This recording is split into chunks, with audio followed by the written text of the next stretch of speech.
NFL Draft.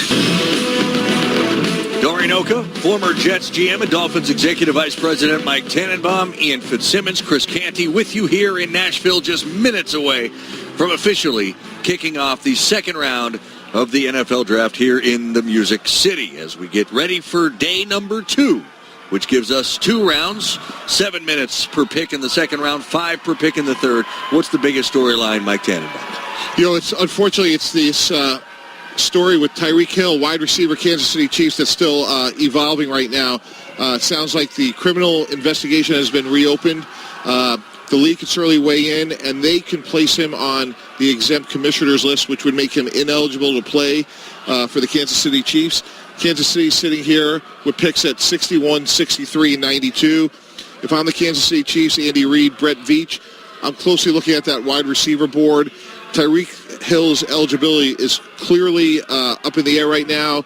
It was more cloudy today than it was 48 hours ago, and to me that's a big storyline for us to watch throughout the night. To me, the biggest storyline is piggybacking off of the biggest storyline yesterday. It was the Arizona Cardinals.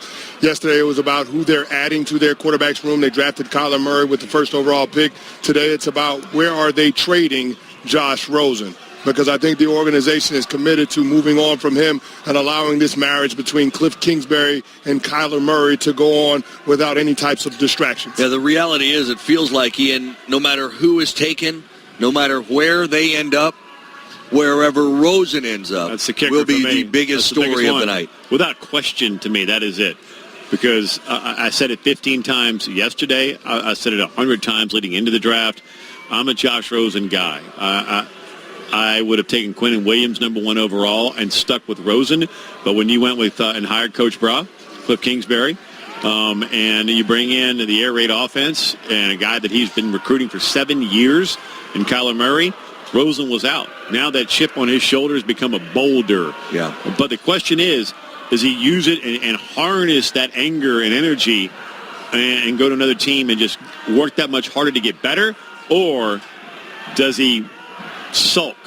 I'm curious to see. And the Rosen that I got to know is going to be hacked off and work his tail off. The biggest story to me tonight is where does Rosen end up and what does he do with the team that he ends up with? And Ian, to your concern, I think this dose of reality of the business of the NFL could be something that's used for a positive for Josh Rosen. Just having this experience and understanding that this is ultimately a business and it's based on production, I think that's the thing that he'll realize, and he'll use that chip on his shoulder in a positive way to help fuel him to become the best quarterback that he possibly can be at this level. Dari, Chris, yep. Mike, remember how hacked off he was when he joined us right here on our set last year, Yep. And he was a 10th overall pick, and he was that angry. Now he's been passed over for another guy.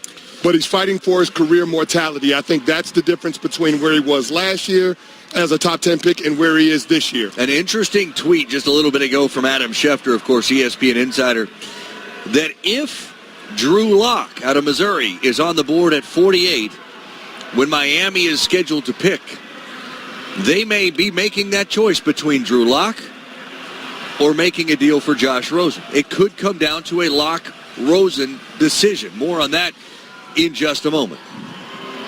But without further ado, let's send it to the Commissioner, Roger Goodell, to fire up day 2.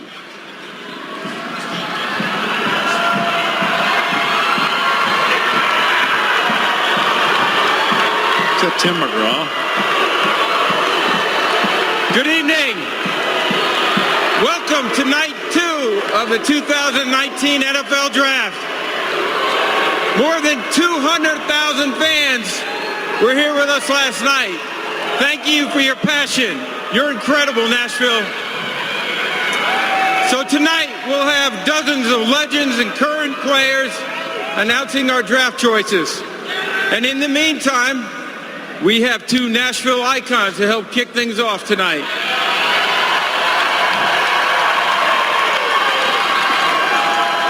So help me welcome Titans legend Eddie George and country music superstar and Titans fan Tim McGraw. Guys. Wow. Yeah. All right, Nashville. I see y'all in the back. How y'all doing up there on the rooftops? Yeah, man, it couldn't be possible without you guys. You guys are the best fans in the world, the greatest game in the world. Enjoy your time here. Thank you very much. And tighten up. Hey, Nashville, thank you for being such a great city. I'm so proud of this city and so proud of everybody here. Thank y'all for coming out and supporting this. This has been a fantastic deal for our city. And like Eddie said, tighten up. And we'll all be back here to listen to Tim later tonight. So you guys ready to go? So the second round is now officially open. The Arizona Cardinals are on the clock. One thing I've noticed, a couple of things. The level of booing for Roger Goodell going back to last night, much lower. Southern Hospitality, I believe it is. Another thing, Broadway is still packed. That's the biggest, most well-known street here in Nashville, and it is packed on a beautiful day. The third thing I noticed, and I kept looking for it, watching, didn't happen. Faith Hill did not accompany Tim McGraw to the podium. Dari, as a guy that's lived in Louisiana and Florida, there are a lot of very nice and hospitable people in the South. However, I would add the fact that maybe Marcus Mariota, the starting quarterback, Tim McGraw and Eddie George joined the commissioner on stage may have factored into less bloating. It did not. There was a buffer. There was a buffer there, right. Despite the lovely people in the South, I think it may be a little bit, that guy McGraw may have something to do with it. May. Going back to last year in Dallas, having Troy Aikman, Roger Staubach, and Jason Witten with him, it did not. It did not. No. Roger Goodell in Dallas last year, even with those Cowboy icons. Yeah. And 2 years ago in Philly, the only guy that got booed louder than Goodell was Drew Pearson, who had one of the great moments of any NFL draft as he was taunting the Eagles fans. That was epic. That was epic. Okay, Mike Tannenbaum. How inside a war room is day 2 different than day 1? Well, you guys already touched on it, the pace. 7 minutes in round 2, 5 in round 3. Steve Keim's been on the clock really since last night when New England turned in the card on N'Keal Harry. So, I'm sure they've been taking a lot of calls, and now they're trying to figure out, hey, we have a lot of needs. We already talked about, Chris, you talked about trying to help up front to protect Kyler Murray, maybe to get him a weapon, a corner. They have a lot of different needs here, but they're going to see how big of a market there is to trade back, to pick up a couple extra picks. So the pace is a lot quicker, and typically what we would do is we would take 3 cards and say, are we comfortable with these 3 players, and then see what do the phone calls look like. Keep your head coach and owner really close because the pace moves really quick.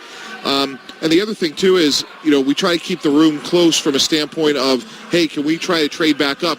And there's such a big difference in the pace of activity because the time between picks is compressed. Yeah. And it's really important that if we see an opportunity to trade back up, like, for example, Atlanta doesn't have a second or a third round pick. If they see an opportunity to go get a guy, nobody's off because you don't have a pick right now because things could change so quickly. Again, 7 minutes between picks in the second round, 5 in the third round. Arizona is on the clock. 4 minutes and change left for the Cardinals. At pick number 33 overall, of course, their only pick to this point was the first pick and Kyler Murray. Well, here's the thing. The Arizona Cardinals need everything except for quarterback, right? That's why they were the first team that was on the clock yesterday when this thing kicked off. But if I'm looking at it, I want to give my young quarterback every opportunity to be successful. And so I'm thinking about trying to give him some protection with that offensive line, fortify that group that's in front of him, and also add to the skill position players. Now, I know they're getting an all-pro caliber running back in David Johnson back from injury, but that's not enough. You got to surround Kyler Murray with more weapons. I think the Arizona Cardinals will look to do that in day 2. That chime you'll hear over the course of the night. That means their pick is in and will shortly be announced. Ian? Could it be Cody Ford? Right. His Oklahoma teammate who a lot of people had as a, not a first-round grade, but a potential first-round lineman going late in last night's draft. Jawan Taylor out of Florida, offensive tackle, still on the board. That's Mel's highest available ranked player. He had him at 16 overall.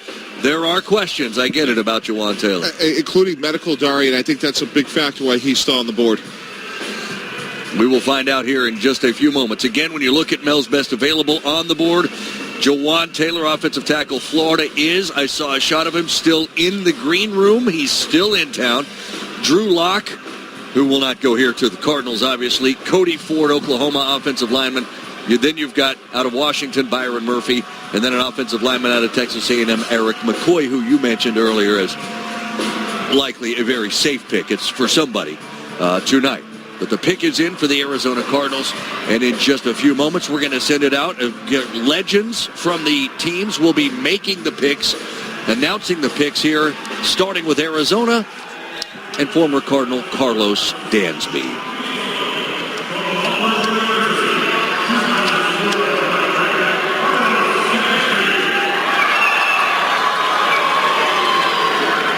With the 33rd pick in the 2019 NFL Draft, the Arizona Cardinals select Byron Murphy, DB, Washington.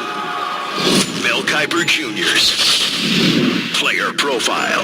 We got a kid, third-year sophomore, had a broken foot late September in 2017, missed 7 games, but he's always been a playmaker in the deep patrol, batting down passes, intercepting passes, doesn't allow big plays, plays with great anticipation and awareness, and when the opportunity presents itself to come away with the interception, Byron Murphy, will make the play. Big play guy, jumps out at you on film, always around the football, and loves to play the game. All right, Mel Kiper Jr., of course, he'll be continuing to give us his quick take on several of these players as they're taken over the course of the night. Arizona does not go with offensive help for Kyler Murray. Instead goes on the defensive side with Byron Murphy out of Washington. Yeah, I think it's a really good pick, guys. This is a guy that's played the last 2 years under Jimmy Lake, the DB coach up in University of Washington. If he ran a little faster than a 4.55, we would be talking about a top 15 pick. I like him a lot. He's very instinctive. He changes the directions well. He's a little undersized. He reminds me a little bit of Brent Grimes, but this was a big need for the Arizona Cardinals. It makes a lot of sense. I think Murphy has a chance to come in and start from day one. Yeah, he's a zone corner, in my opinion. He's not a man-to-man guy. I think he has to play in a very specific scheme. But one of the things that Mel Kiper talked about was this guy being a ball hawk. And this was a secondary that didn't have a lot of interceptions last year. There were only 3 teams that had fewer interceptions than the Arizona Cardinals. So I think that's an area of improvement. They're looking to improve. They're looking to try to get some turnovers, have a defense that can create some takeaways, get some extra possessions for that offense and help them out in that regard. Byron Murphy will help them do that. I had the privilege of seeing Washington 5 times in the last 2 years. Their big boss, Steve Haddad, for some reason knew that the Huskies were going to be pretty good the last couple of years, and he was all around the ball. I mean, from going back to last year against Stanford when they chicken kicked the Stanford Cardinal, and he was all over the field. He had 11 tackles in that game, 7 career INTs, plays bigger than the 185 pounds that they list him at. And against Auburn, I mean, he was not afraid of that moment. A primetime game against then a top 10 ranked team coming all the way across the country in a hostile environment. And Murphy, Taylor Rapp, that secondary, they played big. He can't run very fast in a straight line. I don't care. The guy's around the ball and makes plays. I think it's a heck of a selection for Arizona. One quick question here, Ian Fitzsimmons. Is a chicken kick when you kick a chicken or when a chicken kicks something else? When you grow up on a farm, you would know. Trust me. Okay. I'm not going to get an answer to that question. to Ian's point, it's about what the chicken leaves behind. It involves your mother, it involves your mom, and it ain't good, man. It means you've messed up. And to Ian's point, I mentioned Brent Grimes. Brent Grimes was an undersized guy that was really tough, and I think Murphy plays the exact same way. And I think this is to get as the first pick in the second round. This guy can come in and start from day one. This is a really good pick for the Arizona Cardinals at a position they really could use the help. Quick note on Byron Murphy, allowed 5.4 yards per attempt as a primary defender. That's the 4th fewest in the Pac-12 over the course of this past season. Dari Noka here, Mike Tannenbaum, Ian Fitzsimmons, Chris Canty, bringing you continuing coverage of the NFL Draft here in Nashville, Tennessee, on ESPN Radio and the ESPN app. Guys, the Indianapolis Colts have 3 second-round picks. They're about to make the first of their the first pick of this NFL Draft. This one actually coming in the trade last year with the Jets, so they could move up and get quarterback Sam Darnold. Reggie Wayne will announce for Indianapolis.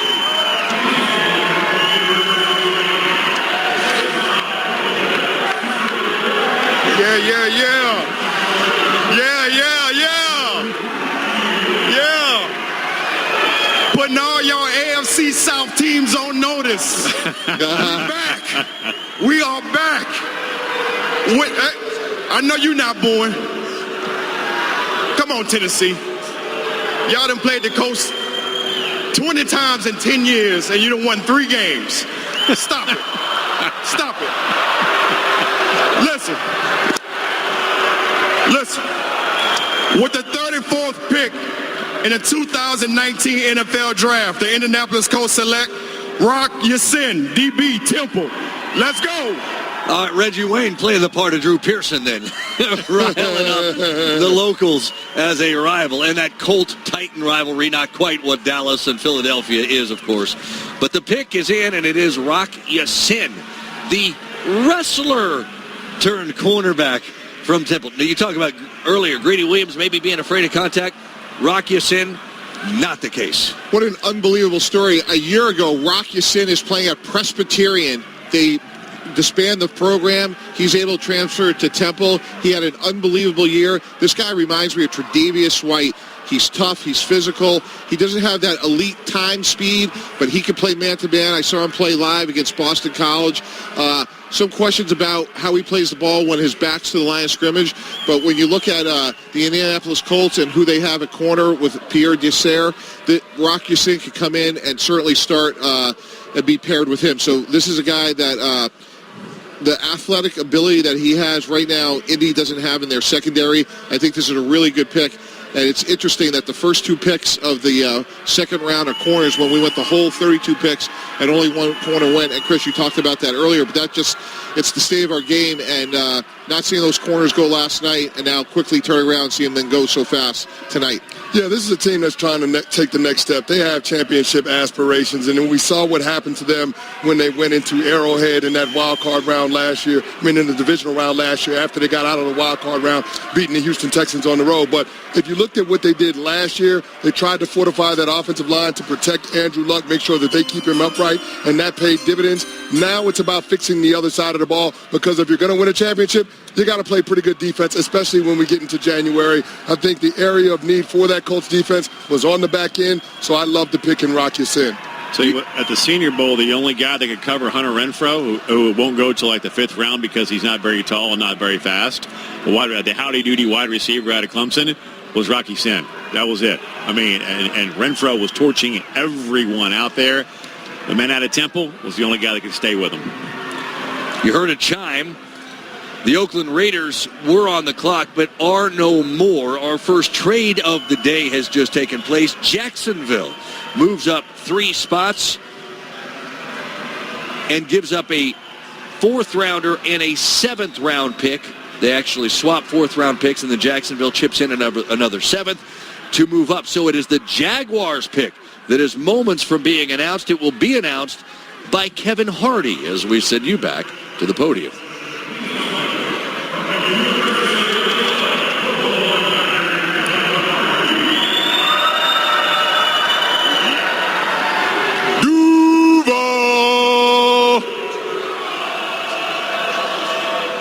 We have a trade. The Oakland Raiders have traded the 35th pick to the Jacksonville Jaguars. With the 35th pick in the 2019 NFL Draft, the Jacksonville Jaguars select Jawan Taylor, tackle, University of Florida. Mel Kiper Jr.'s player profile. When you look at a guy coming out early, you say, okay, is he experienced enough? In Taylor's case, more than enough experience. 3-year starter, predominantly at right tackle. He does have a couple starts at left tackle back in 2017. Mauler is a run blocker, highly destructive moving defensive ends off the line of scrimmage. Pass protection needs a little fine-tuning, but once that all comes together, he should be an elite right tackle with the potential down the road to maybe be a left tackle as well. So Jawan Taylor, the highest-rated player remaining coming into the day on Mel Kiper's big board, is off to Jacksonville after the Jaguars move up 3 spots in a trade with Oakland. And he makes the walk down the hallway here in Nashville as he stayed here. He was in the green room yesterday. He stayed in town despite obvious disappointment that he did not go yesterday. But he finally gets the hug in with the commissioner, Roger Goodell, and he will be a Jaguar. And that says a lot about the character of the young man, that he was willing to stay in there and come back to the green room in day 2. As a coach told me, if you're not afraid to face the music, you might one day lead the band. That's exactly what Jawan Taylor exhibited. So from a football character standpoint, there's a lot to like. A mauler at the point of attack in the run game, has the athleticism to develop into a really good pass protector. This was somebody that I thought the Jacksonville Jaguars could take at 7. They end up getting him at the 35th overall pick. And I'll tell you, this is a great opportunity for the young man because your head coach is an offensive line coach. I worked with Coach Marone for a long time. He's a real technician. And right now at right tackle, all that Jacksonville has is Will Richardson. So this is a guy that started 35 games at Florida. There were some concerns about him medically. He's going to get a fresh start. And typically, guys, when you're trading up to the top part of the second round, you're giving up some draft capital. You're projecting someone to start, and that's exactly what Jacksonville's doing. And I agree with Chris's point is, which is you could have seen them taking him in the first round. So to get Josh out in the first round, come back and get Jawan Taylor, what a great start for Jacksonville to get 2 starters. They didn't give up a lot in terms of having to trade up. And again, when your head coach is coaching, knows your position as well as Coach Moreau knows offensive line play, Jawan Taylor's in a really good situation to excel. In the trade with Oakland, they swap picks here in this particular round. They swapped 4th-round picks, Jacksonville sliding 31 spots in the 4th round, and they give the Raiders a 7th-round pick, number 235 overall. By the way, Taylor is the 11th Florida Gator drafted in the history of the Jacksonville Jaguars. That is 4 more from Florida than from any other school. Next up, the San Francisco 49ers. They are on the clock. Their pick is coming up next. You're listening to the NFL Draft on ESPN Radio and the ESPN app.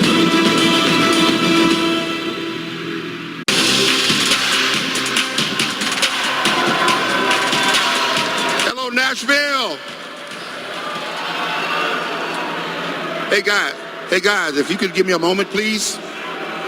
Joining me tonight is DeMarcus Cobb, son of longtime 49er scout and NFL running back Reggie Cobb legend. This past weekend, Reggie passed away from a sudden heart attack. Please join us in a moment of silence in the honor of the late Reggie Cobb.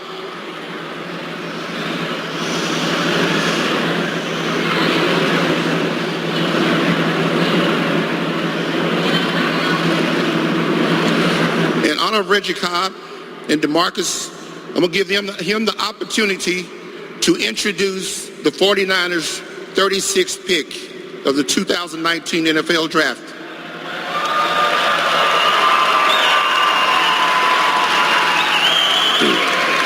Thank you, guys. First, I want to thank the NFL for allowing me to do this. I want to thank John, Roger Goodell. They've really went above and beyond for all this. But I know we are here for. So, with the 32nd pick in the 2019 NFL Draft, the San Francisco 49ers select Deebo Samuel, South Carolina. Mel Kiper Jr.'s player profile. Deebo Samuel, after the catch, is the best receiver right there with Hollywood Brown from Oklahoma in this draft. Gets a lot of yards after the catch. He's a guy who has tremendous ability to make people miss in the open field. He's almost a running back playing wide receiver. Tough, strong, physical player as well. A little inconsistent at times, but Deebo Samuel, when you look at him in the return game and as a receiver who can make people miss once he gets his hands on the football, he is a really talented kid.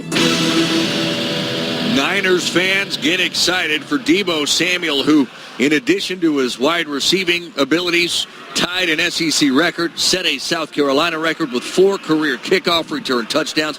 I believe every single one of them was in a critical moment for South Carolina. He's a big-time playmaker. Dori Noko, Mike Tannenbaum, Ian Fitzsimmons, and Chris Canty. Good get, San Francisco. Yeah, and the guy that's really going to be excited is Jimmy Garoppolo. This is a guy that had 30 touchdowns in his career, rushing, receiving, fumble returns. He really reminds me of a Jarvis Landry. He plays heavy. He's hard to tackle. He's elusive. He's going to be a dynamic playmaker for them. And if you look at the 49ers, they didn't have a receiver on their team that had 500 yards of receiving. So, Ian, I know you've seen this guy play, but I think this is a really good selection for the 49ers. Man, talking to his teammates before I had South Carolina against Georgia in South Kakalaki. They couldn't stop talking about Deebo Samuel. He broke his leg at that ended his 2017 campaign after just 3 games. Came back for 18. I think he warranted consideration as one of the best threats in the country with the ball in his hands. You just heard Mel talking about that. And you look no further than what he did in 2016. Over 1,300 all-purpose yards and became one of just 6 Power 5 players in the past 5 years to record a passing, rushing, receiving, and kick return touchdown in the same season. All he does is make plays and score touchdowns. And with this new up-tempo offense in the NFL, the air raid concepts coming in, as they said in the movie Friday, which, yes, Will Muschamp, the head coach, said that's where he got his nickname, Tyshawn Deebo Samuel will be a threat in the National Football League. And he joins Nick Bosa as San Francisco 49ers in this NFL draft. Carolina traded to move up in a deal with Seattle. Details of that in a moment. To make this pick for the Panthers, John Beeson. What's going on, Nashville? Boo, how's it going? The Seattle Seahawks have traded the 37th pick to the Carolina Panthers. On behalf of Panther Nation, the team that made my dream come true 13 years ago, it's my honor to introduce, with the 37th pick, Greg Little, tackle, Ole Miss. Keep pounding, baby, keep pounding. So Greg Little, out of Ole Miss, offensive lineman, very highly touted coming out of high school, did not necessarily live up throughout his career to the standards and expectations, although he was a first-team All-SEC player this past season. He is off to Carolina. In the trade, looks like this. Seattle slides down 10 spots to allow the Panthers to come up 10 spots, and the Seahawks get the 77th pick in this draft. That is in the next round, the 3rd round. Greg Little, what do you make of him, Chris Canty? Well, I think it fits in what Carolina's trying to do this offseason. It's another offseason that Cam Newton is rehabbing a shoulder injury that plagued him during the regular season. They're trying to reshape that offensive line. They signed Matt Paradis, the center from the Denver Broncos, in free agency. I think them adding Greg Little to that group continues with what they've been trying to do all offseason. Cam Newton is that franchise. It's getting to the point now where they're going to have to think about extending Cam Newton because that bill is becoming due. But in terms of trying to get the most out of their quarterback, they got to try to keep him upright. Greg Little is going to help them do that. Yeah, and you look at a year ago, Matt Khalil did not work out for them. So to sign Matt Paradis, you take care of the center position. Now you draft Greg Little. Again, this is another example of a team trading up in the 2nd round. He reminds me a lot of Dwayne Brown, another guy that came in and served from day one. Little has all the ability in the world. This makes a lot of sense because he projects as a starting left tackle for them. So you take Brian Burns with the 16th pick. You come back and get Greg Little. Should be 2 starters for the Carolina Panthers. It was supposed to be Oakland on the clock after trading back just a few minutes ago.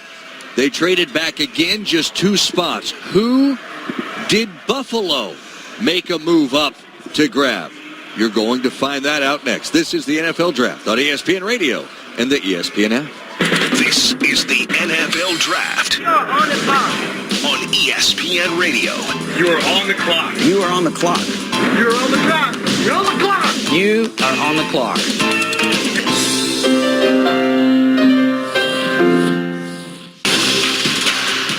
Dari Noka, Mike Tannenbaum, Ian Fitzsimmons, Chris Canty rolling along here in the 2nd round here in Nashville, Tennessee. The Buffalo Bills moved up 2 spots in a trade with the Raiders. They also gave Oakland a 5th round pick, number 158. Why? We're about to find out. Eric Wood to announce.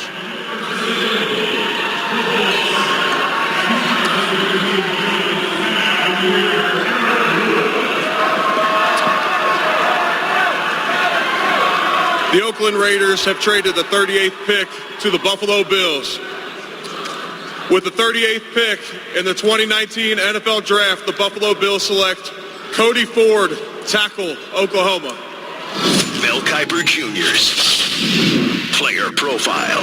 You look at Cody Ford, he's got versatility. He's played left guard. He's played right tackle. He's a guy who I think can be, because of the way he run blocks, and he's developed into a really solid pass protector, can be an effective Pro Bowl caliber right tackle, or you can kick him inside the guard. The only issue at right tackle will be dealing with the bend guys, the quick, explosive guys coming off the edge. If he can handle that, his career in the NFL should be outstanding.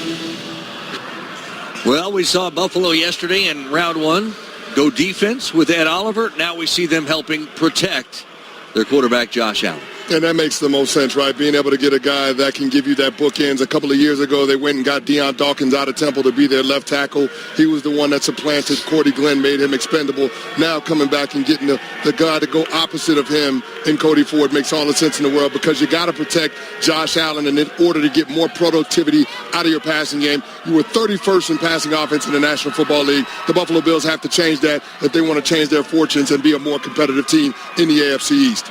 And just to add to that, Chris, they went out and they signed Mitch Morse to address the center position, and competing against Buffalo for so many years, that's always been an area where they've been trying to address. So they signed Morse, they signed Ty Nishke out of Washington. So adding Cody Ford to me gives interesting versatility, because as Mel mentioned in his piece, I know they're going to try him at tackle, but he may wind up being a very dominant guard. Sean McDermott's a guy that believes in winning up front on both sides of the ball. So like the Atlanta Falcons, who went out and signed a couple of offensive linemen, then drafted some. The Buffalo Bills went out, they signed a couple of offensive linemen in free agency, Iniski and Morse. Now they trade up. This is the third trade, guys, we've seen for players we think are going to start for a team on opening day. Yeah, 3 trades in the first 6 picks. No trade here at number 39 overall. It will be the second pick of the draft for the Tampa Bay Buccaneers, who at number 5 yesterday took Devin White. So we will see who the Buccaneers end up taking here. Any hunch what direction Tampa Bay might go? Or did you want to chime in on Cody real quick? On Cody Ford. Go right ahead. He's an old-fashioned mauler, man. He broke his leg his freshman year, struggled to get back on the field. And last year, the coaching staff, Lincoln Riley, told me, why don't we just try this guy at right tackle? And so they did. Next thing you know, he found a home, a true home. And in December, when the NFL evaluations for underclassmen arrived in Norman, it might be time. All of a sudden, they decided for him to leave Norman. So the coaching staff came together and talked to him and said, he told me it completely caught him off guard. He was not expecting to even declare this year, but he played so well at right tackle. He said, quote, me entering the draft this year was kind of it became a mutual thing after talking to the coaches. I sat down, talked to them before we even got to Miami to play Alabama in the Orange Bowl. We had a plan. We had an idea of what was going to happen. It all came down to getting the approval of the coaches. I trusted Coach Riley and the staff. They told me if I needed to come back next year, I was going to. They said, no, it's time for you to go. I love Norman. Made the decision. Boom, he leaves. Now he's a high second-round pick, and he's gone. And a broken leg leads to him going to right tackle, and now he's in the National Football League. And now we go back to the podium. Tampa Bay's second-round pick, Trent Dilfer, will announce. Nashville, you are killing it this week. With the 39th pick in the 2019 NFL Draft, the Tampa Bay Buccaneers select Sean Bunting, DB, Central Michigan. On Mel Kiper Jr.'s big board, Sean Bunting registered at number 87.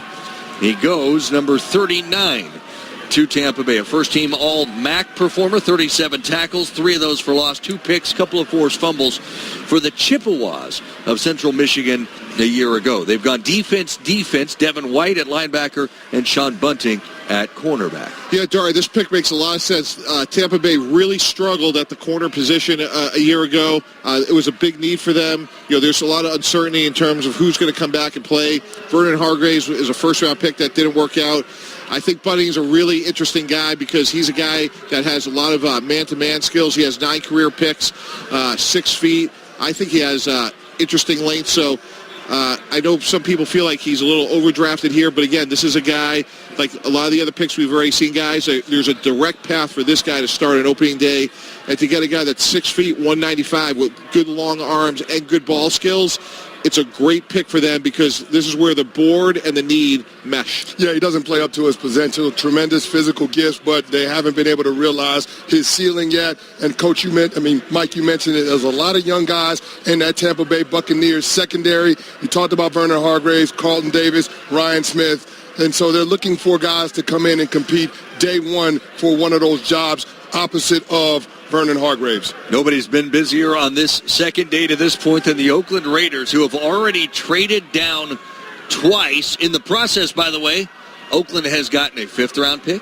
They've moved up 31 spots in the 4th round, and they've gotten a 7th-round pick. But it appears, at least at this point, they will make their first pick of the day, their 4th pick of this draft. It is the Oakland Raiders on the clock. Their pick coming up next. This is the NFL Draft on ESPN Radio and the ESPN app. Good to have you with us as we sit here in Nashville on the banks of the Cumberland River, just off of downtown. It's time for a pick.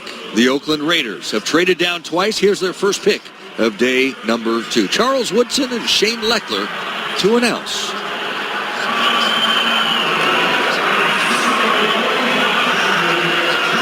May just be Woodson. Raiders!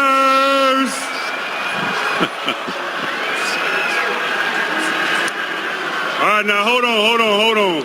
First order of business. In keeping with tradition, you know this is the way Willie Brown would want it. You guys, Mother's Day is coming up. Don't forget about your moms on Mother's Day. Call her, take her out to dinner, buy her something. Don't forget about moms. So happy Mother's Day to all the mothers out there, those that are here and those that we have lost. Willie Brown, we love you, baby. Now let's get down to town business right quick. With the 40th pick in the 2019 NFL Draft, the Oakland Raiders select Trayvon Mullen, DB Clemson. Did not allow a single passing touchdown in coverage last year. He was the national title game defensive MVP when they routed Alabama. He had a pick, a sack, and a forced fumble. Trayvon Mullen is the 4th cornerback taken in the 8 picks so far.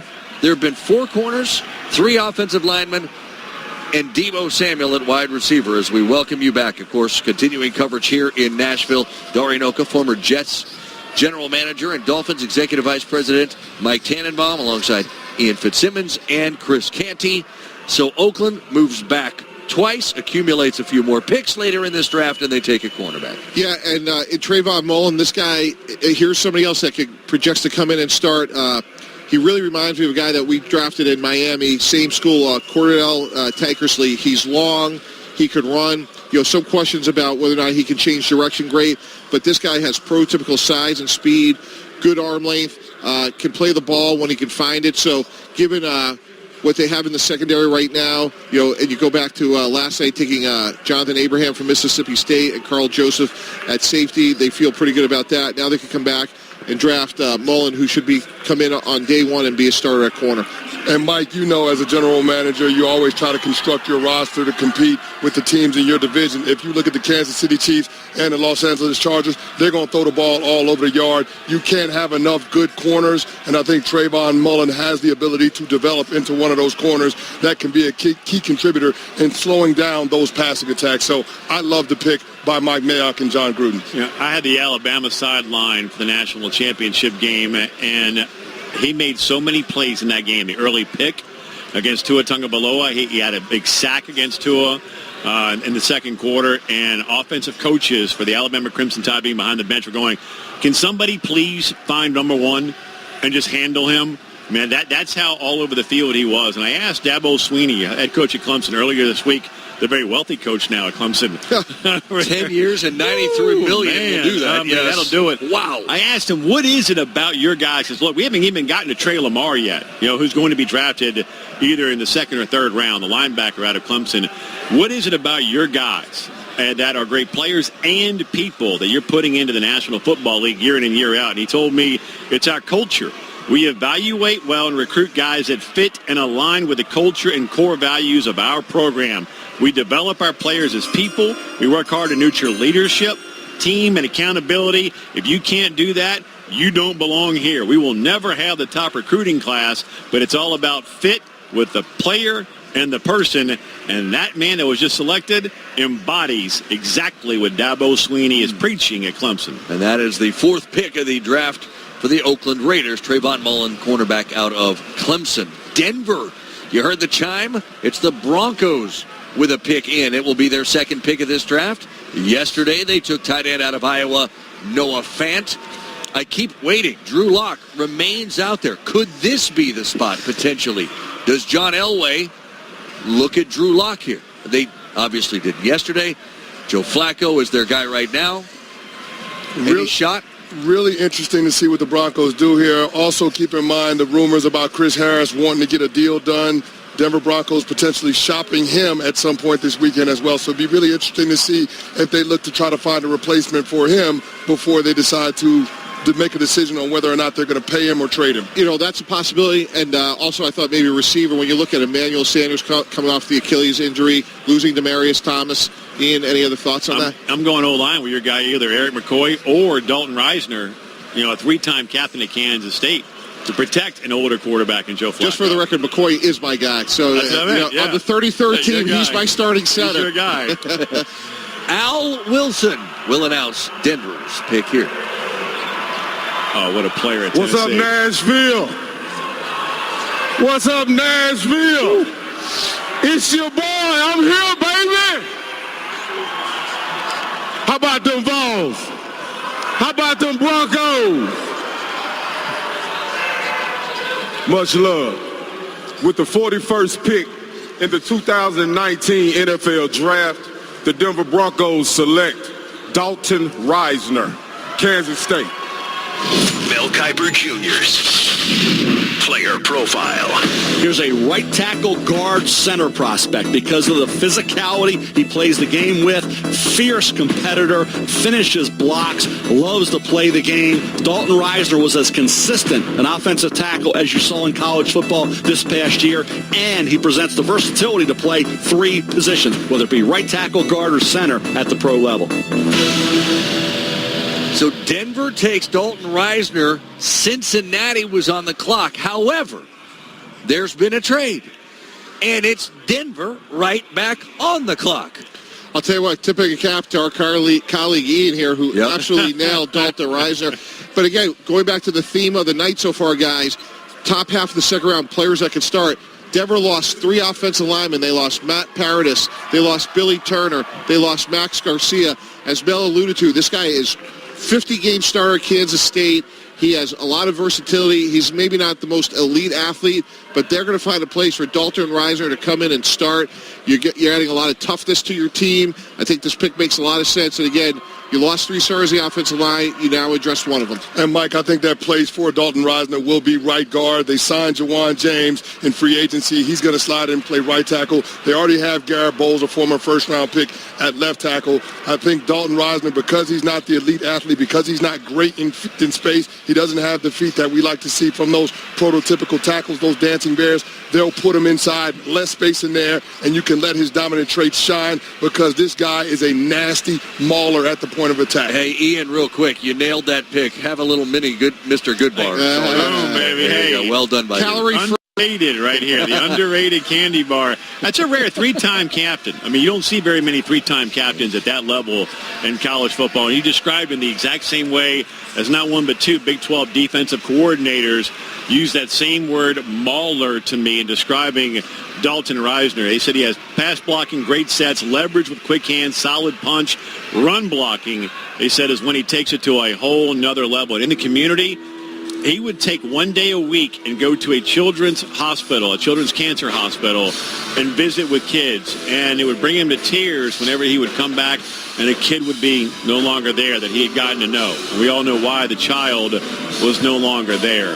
And it broke his heart every single time, and that's why he would always go back just to try and build another relationship with another child. Also, there was, and I can't remember her name, they called her Grams, who broke her hip. She was Coach Snyder's secretary, so she couldn't work there anymore.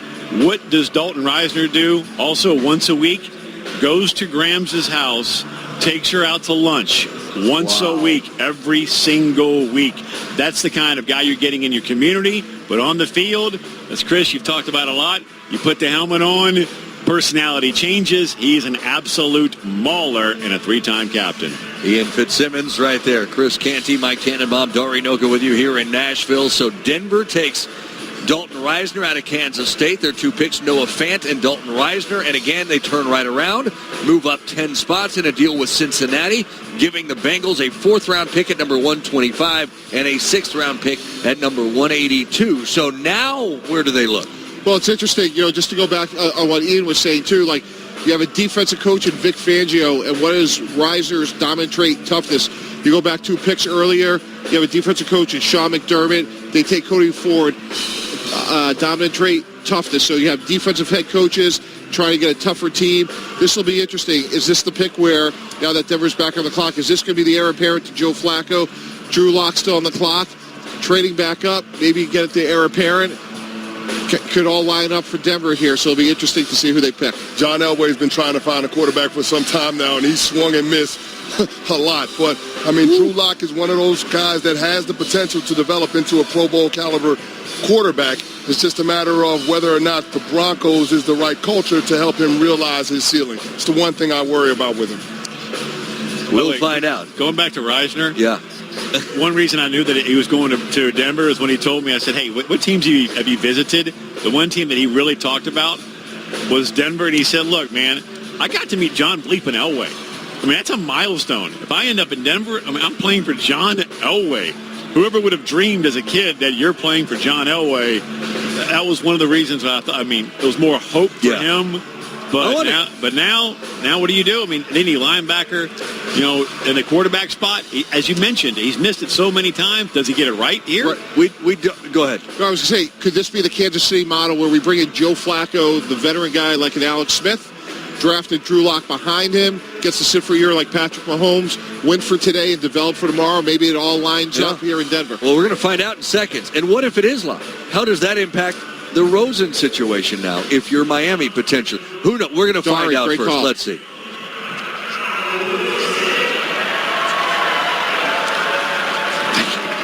So the Cincinnati Bengals have traded the 42nd pick to the Denver Broncos.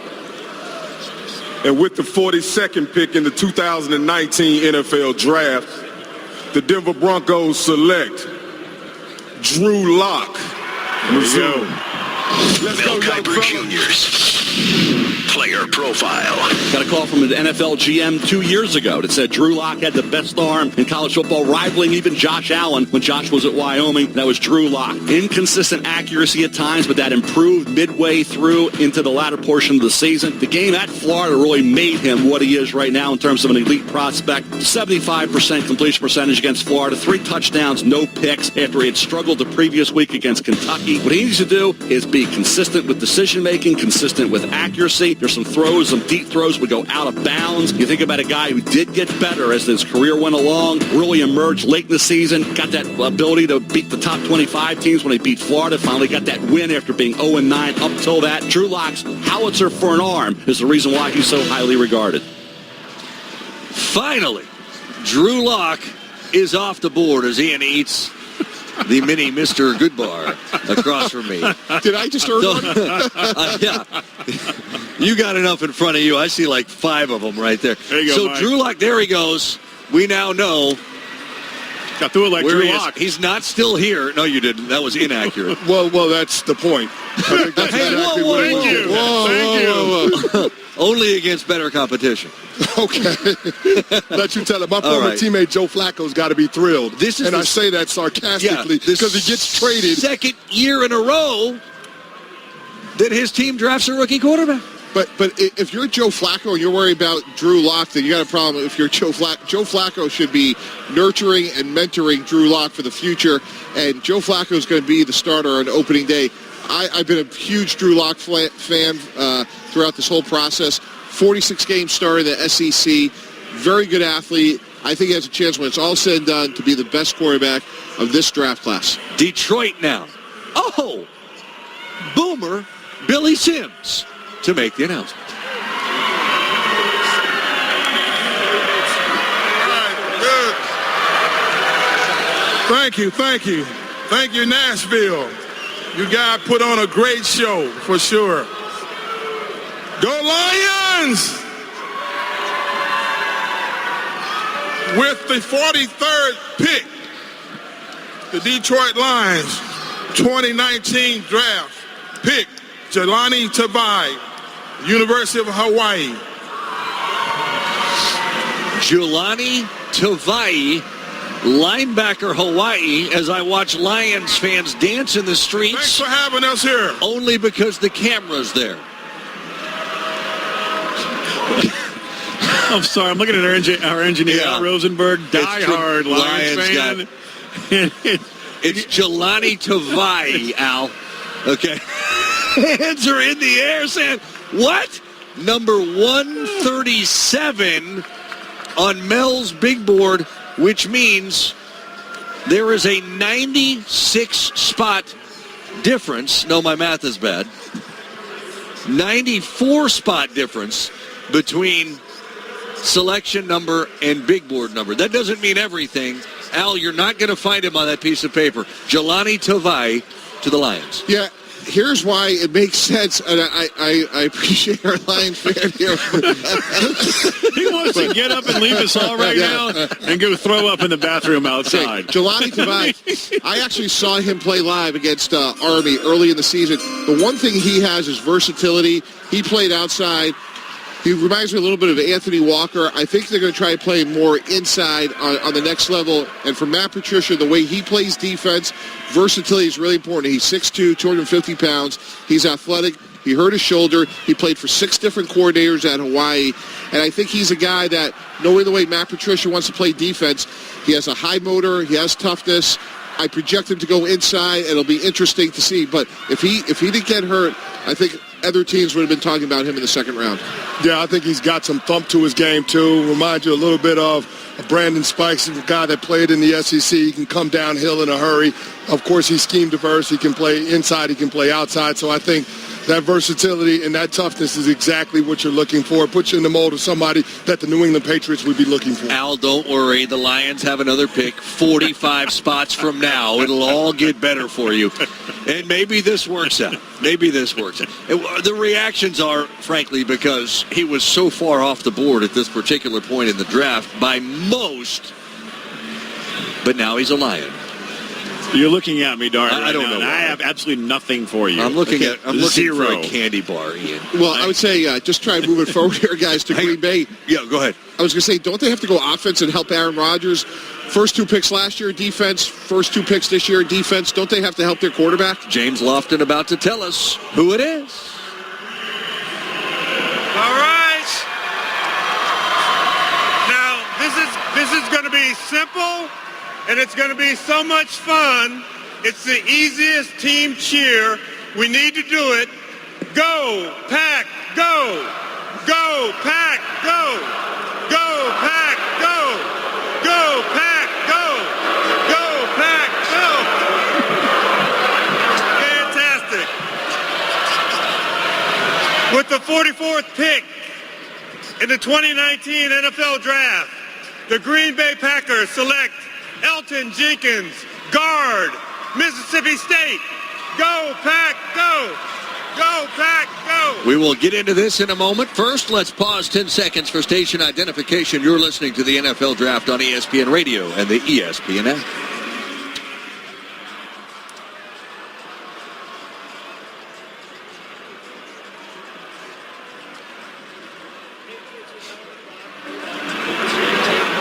Elton Jenkins, by my calculations, is the 4th Mississippi State Bulldog taken in this draft out of 44 picks. That's 1 out of 11.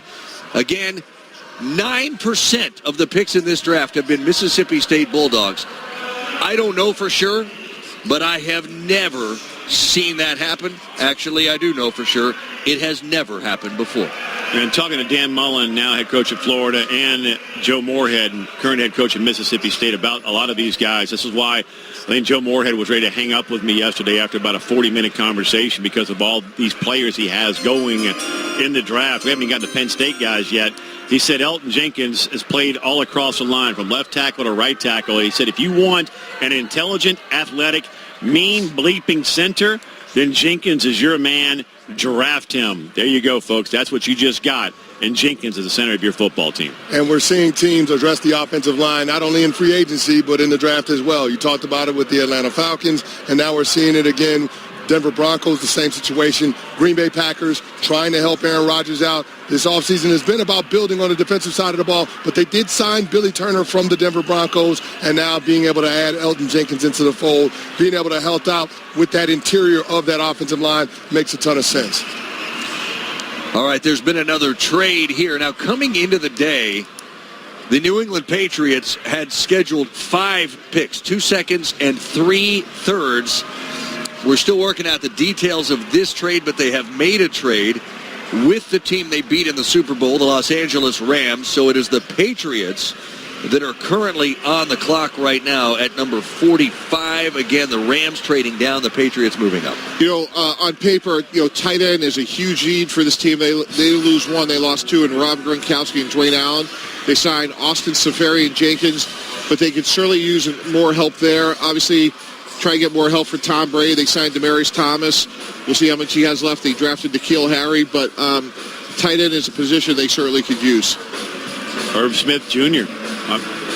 Watching Alabama, him in person a lot the last 2 years. I mean, that is a physical specimen. Scotty Cochran, the legendary strength coach at Alabama, looks at him like his pride and joy. I mean, there's muscles in his eyelids, and he runs every route about as crisply as you can imagine. Sure hands, and obviously his pops played a lot of years in the National Football League and at Notre Dame. Irv Smith Jr., I think, attitude, mentally, physically, everything fits that Patriot way perfectly if you're looking for tight end. But playing tight end for the New England Patriots doesn't just include what you bring to the table in the passing game. It's also what you bring to the table as a run blocker, not only in line at the traditional wide position, but also being able to line up in the backfield. We saw Rob Gronkowski do that in the postseason last year, and that was a big factor for that Patriots offense, especially against the L.A. Chargers and the Kansas City Chiefs. And so if you're going to play tight end for New England and Bill Belichick, you're going to have to be willing to do that. I think Irv Smith is somebody that fits the bill. We're going to find out in just about 60 seconds or so. Then we are going to chat with a newest member of the Jacksonville Jaguars, Jawaan Taylor out of Florida. We're going to bring him in just a moment. Guys, we're getting down here close to that number 48 slot, which is Miami. No deal done yet, apparently, for Josh Rosen if they're going to go that direction. You imagine what it must be like right now if you're Steve Keim in Arizona? I'm just thinking here off the top of my head. I keep waiting for something to come down for this 48th pick. We're sitting at 45 right now. Yeah, no, I agree with that, Dari. I think Miami's in the driver's seat. To me, they're operating from a position of strength. Chris talked about it earlier in the broadcast. It's really going to be hard to have Josh Rosen in the building every day when you have Kyler Murray trying to get himself established. So it's going to be interesting. I think Miami holds the cards. To the Patriots pick, their first of a 5-pick day.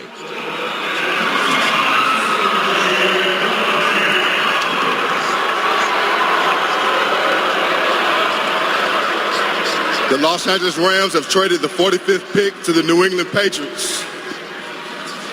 And with the 45th pick in the 2019 NFL Draft, the champs select Jawaan Williams, DB, Vanderbilt. So Jawaan Williams, who we heard Derek Mason tell us earlier, his collegiate head coach, Nashville-born, Nashville-raised Vanderbilt Commodore, has just been selected by the champion New England Patriots after they moved up to get him. The details of that trade real quick. They swap seconds with the Rams and give up a third-round pick. So they go now to having 4 picks on this second day of the draft. The Rams will pick at 101, formerly of the Patriots. All right, that's Jawaan Williams. Jawaan Taylor has been taken early here in the second round by the Jacksonville Jaguars, and he joins us right now, the offensive tackle out of the University of Florida. There was a lot of talk yesterday, obviously, about you sliding down. Most thought you would be a first-round pick. Right. You managed to stay here. You decided to stay. Not everybody did. Yes, sir. You didn't have to. What was it like watching yesterday happen from your perspective, and why did you stay? Well, Me, I didn't really find out about the whole medical issue until really after the fact. I just wanted to really know what the reason was. I was very confident in myself, and I had high expectations for myself. But, to drop like that, it is what it is. I feel like God has a plan for everyone. So I decided to stay. And I felt like it was best for me to stay because it shows, great character and stuff. So I feel like it was best for me to stay. Juwan, you're just going up to the road from Gainesville up to Jacksonville. Did you have any meetings with them in the pre-draft process? And did you have a feeling like that could be a destination for you? Yes, sir. I met with them combine. I met with them at the pro day. I met with them top 30 visit, and I had a private workout with them. So, I was interacting with them a lot. And you're I don't know if you know this, but your head coach has a big offensive line background, playing in the NFL as an offensive lineman. So you're in a good spot with him. Most definitely. We have a lot of great coaches on that staff that's O-line oriented. So, I'm looking forward to working with all of them. Juwan, what's the one thing that you're looking to improve as you're taking this step from the college ranks to being a professional? Really just improve every day. Come in willing to work. I can improve pad level, just hand placement and pass protection. So looking forward to improving all that and, getting ready to come in and compete with them right away and, help them win. A lot of guys that slide from the first round, that have a first-round grade, to the second round, come in wanting to prove a point. Describe how you feel right now. Are you one of those guys like, you know what, I want to show every other team that passed on me what they missed? Most definitely. That's how I feel right now. It's a fire inside me right now. Just can't wait to get out there and compete. Can't wait to get on the field and, like you said, prove all the teams wrong that, passed up on me. It is what it is now.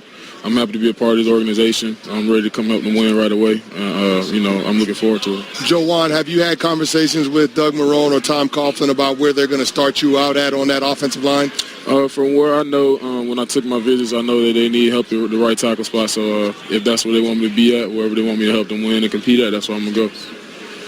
Juwan, what's the ultimate lesson that can be taken from the perhaps difficult last 24 hours that you can live with for the rest of your life? Really, all I knew, I learned from this was just stay patient. Just wait for your time. Like I said, God has a plan for everyone. I was a little upset last night, but, I have faith in myself that I was going to be able to get picked and, be able to come in and help a team win. Juwan, one of the guys that the Jacksonville Jaguars drafted this weekend, of course, is Josh Allen, an SEC guy. What can you tell us about him? A great guy. Me and Josh are very close. I played against Josh 3 years. They made a great decision by picking him last night because now he's my teammate. And, I'm looking forward for me to get him better every day and him to get me better every day. And, that's a great guy. We trained together for the combine. So, me and Josh are very close, and I'm more than happy for him. I'm excited to be on his team and excited to win games together. Who got the better of whom more often when he was coming off that edge? We got the better of both of each other, Yeah, Josh a great player. Yeah, Josh a great player, man. We go at it. I'm glad that I get to go against him every day in practice because, that's even better. Yeah, no question. We look forward to watching you guys. It's going to be a fun team to watch, most Jacksonville. Juwan, thanks so much for your time. Yes, sir. Thanks for having me. Just moving forward, Cleveland's making their first pick, and knowing John Dorsey's sense of humor, I actually did this a few times. You sit there, you trade for Odell Beckham, you're doing backflips, and then draft day comes around, and Dari, you're sitting there, and you're antsy, and everyone's like, we don't have a first-round pick. We actually would make a card. One year it was Curtis Smart, and you would actually just put that card up there and say, hey, we did have a first-round pick. It's Odell Beckham. We're having the best draft of anybody in the league. No question. Yeah, because, there's a psychology there. Like, you feel like your competitors are getting better. You're just sitting there watching paint dry, and you want to celebrate the fact that you're getting Odell Beckham, and now they're back on the clock. They just moved up 3 spots, and that's why the Browns are about to make their first pick. It'll be announced by the legendary Hall of Famer, Jim Brown. Thank you. Thank you very much. You're very gracious, and I love it from my heart. Thank you. The Indianapolis Colts have traded the 46th pick to the Cleveland Browns.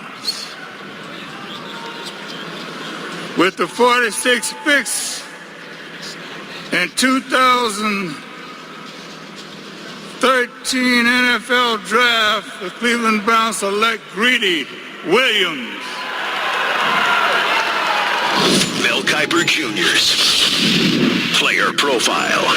When you look at Greedy Williams, he can be an elite cover guy. Okay, showed that ability at LSU. What he needs to do is become more complete. He's got to tackle better. He's got to fly to the football better. He's got to be more aggressive. You can't play with 10 guys. Big running back comes around a corner. He's got to make the tackle. Will he do that? Will he make a business decision and elect not to? If he's going to be a great corner in the NFL, you got to tackle. You got to become more physical. Greedy Williams is a guy who's a boomer bust type because of exactly that. Will he be complete once he's at the pro level? Now the Browns moved up 3 spots in a trade with the Colts to get him, and they give Indianapolis a 5th-round pick at number 144. It's been a long time since a player could be drafted by the Cleveland Browns and think to themselves, I might be in the playoffs this particular season, but that's what awaits, perhaps, Greedy Williams. Yeah, this pick makes a lot of sense from a standpoint. Steve Wilks, the defensive coordinator, he has lineage going all the way back to the Carolina Panthers. And when the Carolina Panthers were playing elite defense, they had long corners that could run, and that's exactly what Greedy Williams could do. They lost E.J. Gaines. This guy is a really good athlete. He can run. The only question on him is, will he tackle, and will he tackle consistently?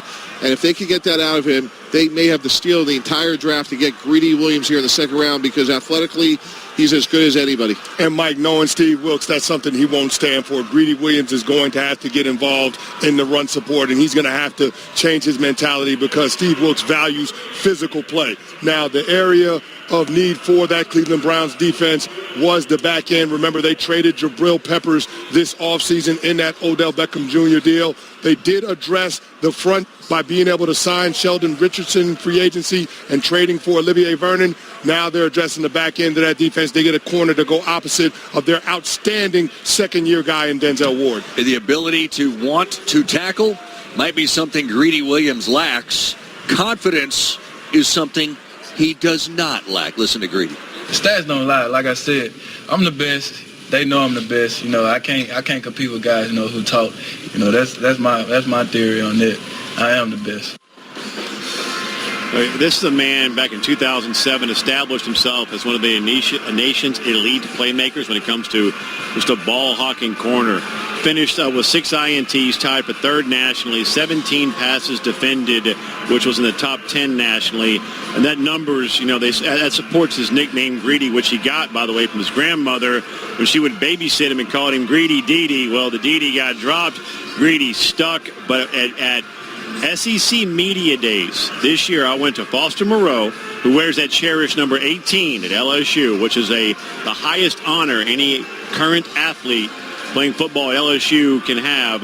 Rashard Lawrence, all SEC D lineman, and then my man crush, Devin White. And I said, who is the best player, either on your team or any other team in the SEC, just when it comes to athletic ability and making plays, independent of one another? Every single one of them said Greedy Williams. The one thing he needs to do, we've all talked about, be able to tackle. But as Deion Sanders said, they don't pay me to tackle. They pay me to defend passes. He's not at Deion's level, but when it comes to just ball-hawking skills in college, he had it.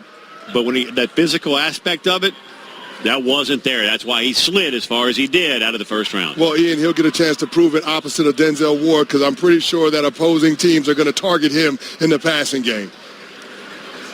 That sounds like my man here is not a fan of Greedy Williams. Well, he's not the only one. I mean, we just heard Mel talk about a team can't play with 10 defenders. No, but you know what's going to happen in this league? We all know the offensive coordinators are going to watch that tape, and one of the first 5 plays is going to be toss crack to that side. They're going to make Greedy come up and tackle, and he's either going to do it or not, and he'll either be on the field. And as Chris said, Steve Wilks is going to have high standards. But, hey, offensive coordinators in this league, they're going to watch the tape, and I'm telling you, the first 5 plays, you're going to see perimeter runs right at him. That is Mike Tannenbaum. Also, you're hearing Ian Fitzsimmons. Chris Canty and myself, Dory Noka, coming to you from Nashville. Second round, approaching the halfway point here in the Music City. The 9th different city to host the NFL Draft, and it's the first time that Nashville has been the host, and it has done a marvelous job to this point. So Greedy Williams, cornerback out of LSU, to the Cleveland Browns a moment ago. Seattle about to make their 2nd pick of this draft. To announce this for the Seahawks, we send you to the podium. Looks like Sean Alexander. 37 back in the day. What up, 12s? See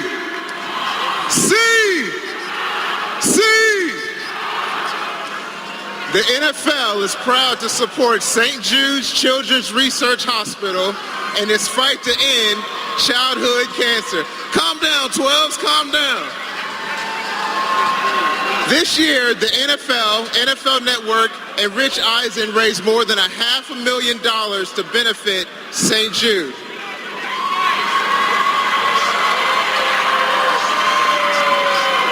To announce Seattle's pick is St. Jude patient Owen. Owen started treatment for blood cancer when he was 4 years old, and through the groundbreaking research of St. Jude, he's now cancer-free at 13.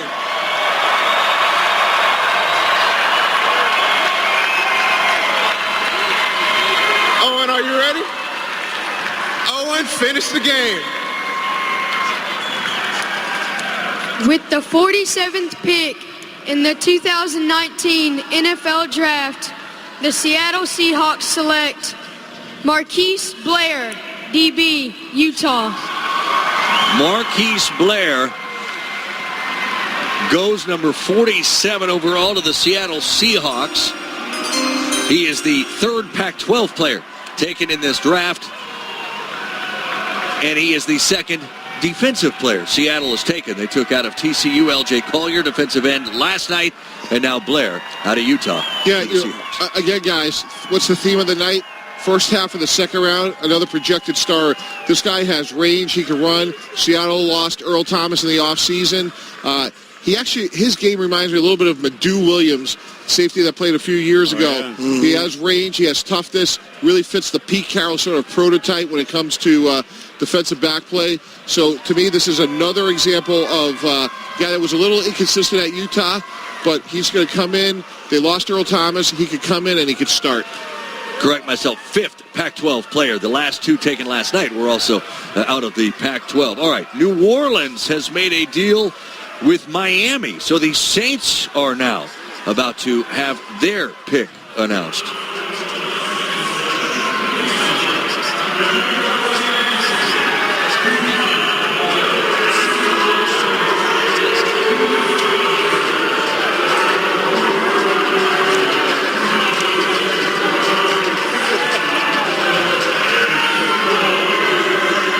Nashville, you guys have been great. It's been great to be here. There's been a trade. The Miami Dolphins has traded the 48th pick to the New Orleans Saints. Who that nation, welcome. Who we got, Jari? With the 48th pick in the 2019 draft, the New Orleans Saints select Eric McCoy, center, Texas A&M. Who that, baby? Mel Kiper Jr.'s player profile. What teams want from offensive linemen is versatility. Eric McCoy at center got the job done. He tested out as a brilliantly gifted natural athlete, so he can project the guard as well. So as a center or a guard, when you got the ability to pull, when you got the athletic ability that's elite, that's rare, coming out of Texas A&M that Eric McCoy possesses, that leads you to believe an offensive line coach of the NFL is going to be loved to get Eric McCoy and bring him into the fold. This is one of my favorite players in this draft. He is tough. He is relentless. He's a leader. This is a really good pick. Max Underwood retired for the Saints. They did sign Nick Easton. Yeah, Nick Easton from Minnesota. Thanks, Chris. And but as Mel talked about, he can play center or guard, but this is another guy that should come in and play right away. I love him. Talking to two defensive coordinators in the Big 12, 39, 40 starts, for Texas A&M, and one of those guys that will fight you till hell freezes over, then fight you on the ice. I mean, that's the kind of attitude that he has. So this is, to me, for the Saints, he fits the attitude of that team. His work ethic is absolutely through the roof when you talk to Texas A&M coaches, and that's going to go in step with a guy there wearing number 9 in Drew Brees. Well, and I'm glad that you brought that up because a lot of people think as the New Orleans Saints, they think about that passing attack, but there were only 2 teams in pro football that ran the ball more than that New Orleans Saints offense. And so when you look at Eric McCoy's athleticism, he's somebody that you can use on C-pulls and get him out on the perimeter. They try to get big guys on little guys, and some of those perimeter runs that they utilize Alvin Kamara so well in, I think Eric McCoy fits within the scheme that Sean Payton wants to run in their run game. Hey, also is interesting, Dari, you talked about how the Josh Rosen trade going on. And Miami said, well, hey, we don't want to give the 48th pick. We think it's too much. Well, guess what, Steve Keim? We don't have 48 anymore. It's gone. So we can't give it to you. That's right. So now the game continues. Yep. And, Miami just added some draft capital, still alive in Josh Rosen, but thought 48 was too much. And guess what? We don't have it anymore. That's it, right. 48 is gone. Details on that trade. Where do the Dolphins fall to? I know the Saints were scheduled at 62. Maybe that's the Dolphins' next pick, but we will find out. We're on pick 49. It belongs to the Indianapolis Colts. Their pick is coming up next. You're listening to the NFL Draft on ESPN Radio and the ESPN app.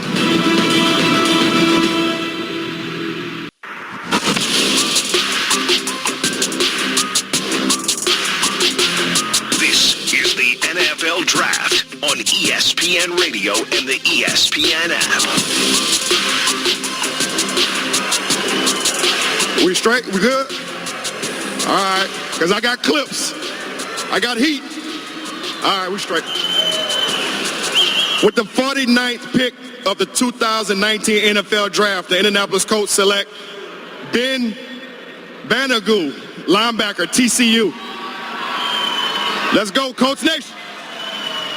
Reggie Wayne continuing to fire up the fans of the arch-rival Tennessee Titans here in Nashville. Ben Banogu, defensive end, TCU, just selected 49th overall by the Indianapolis Colts. Dari Noka here, of course, in Nashville as we continue on. Got Mike Tannenbaum, Ian Fitzsimmons, Chris Canty with me. You're familiar with Ben Banogu. Yeah, being based in Dallas, Texas, Ben is one of those guys where in certain games he seems unblockable. In other games, like the game I had against with TCU and Ohio State, I don't think we called his name one time.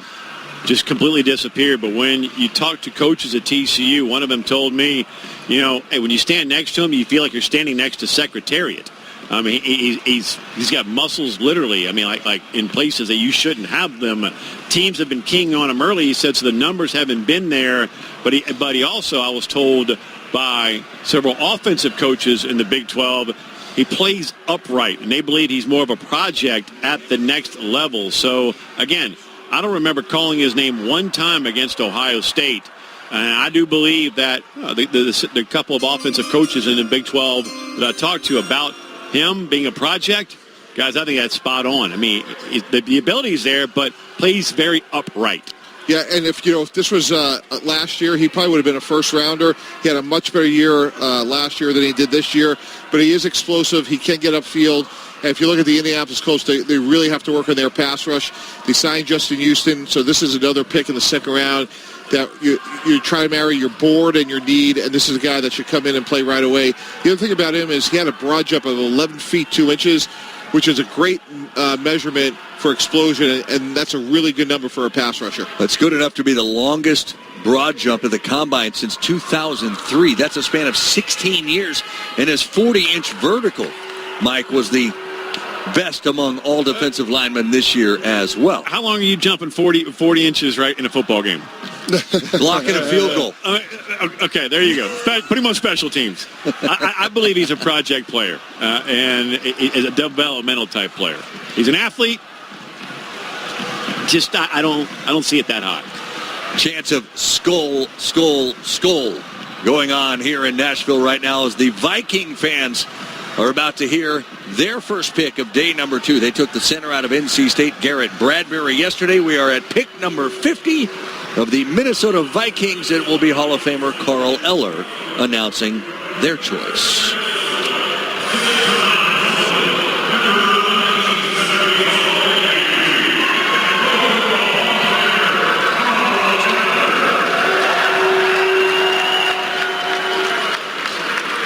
With the 50th pick in the 2019 NFL Draft, the Minnesota Vikings select Irv Smith, tight end from Alabama.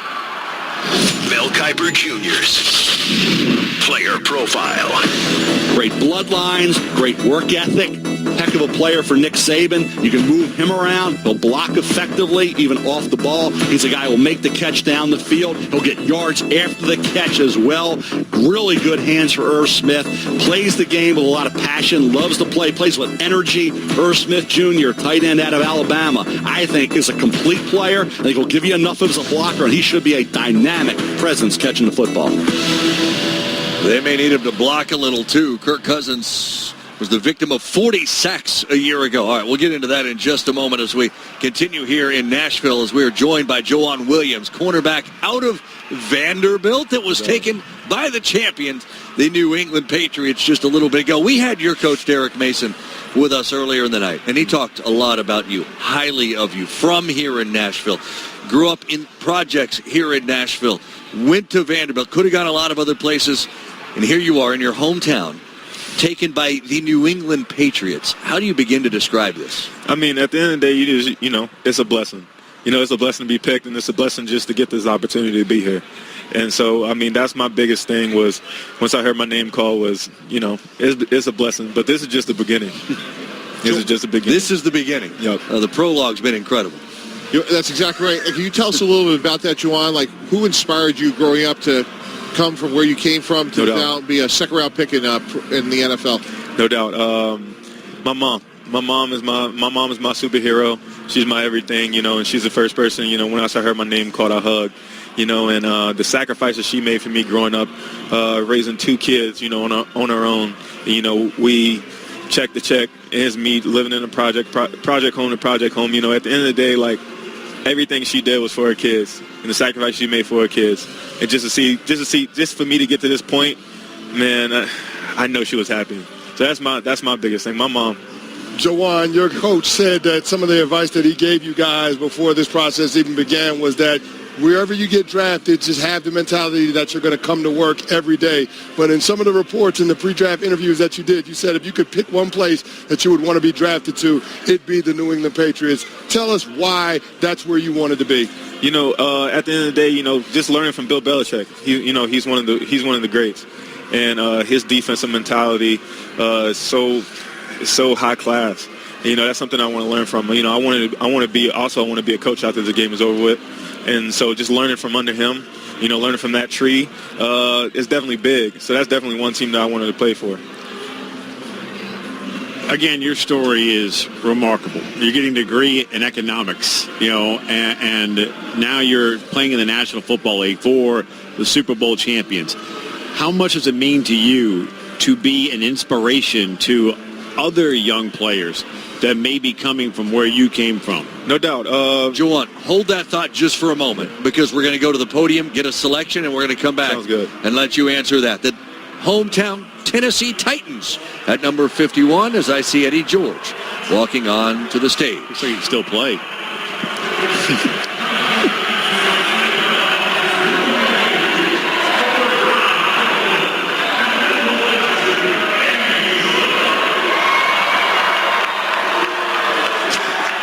Tighten up. Yes, he's definitely here in spirit, Steve McNair. We're honored to have here the family of fallen hero Lieutenant William Gilbert from Tennessee. We salute Navy Lieutenant William Gilbert and thank his family and the Tragedy Assistance Program for Survivors, TAPS, which offers care to those grieving the loss of a military loved one. And here announcing the pick is the Gilbert family.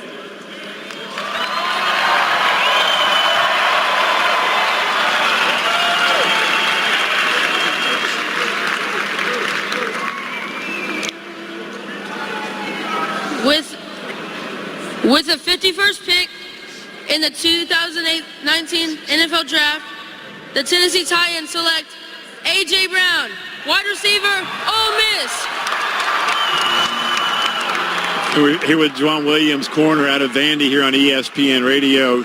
Go back to that question I was just asking you. What does it mean to you to be able to be an inspiration to some young men out there that could go down the wrong path, but you chose the right path? Growing up, it was hard. You see that cycle. Coming from where I come from, you see that cycle, and it's hard to break it. because that's what you see every day. But the things I want to do and the things that I've been doing throughout the summer at Vanderbilt is just going to see the kids, going and seeing the inner city community, and that's one thing I want to do once I get to Boston. I want to visit the inner city, learn and just hop in their environment again. Because at the end of the day, I looked up to the NFL players that was in my area, and that kept me on the straight and narrow path. That kept me, chasing my dream, and that's something I want to do for whatever city I'm in. So I mean, I got no words, man. At the end of the day, it's very hard to break that cycle.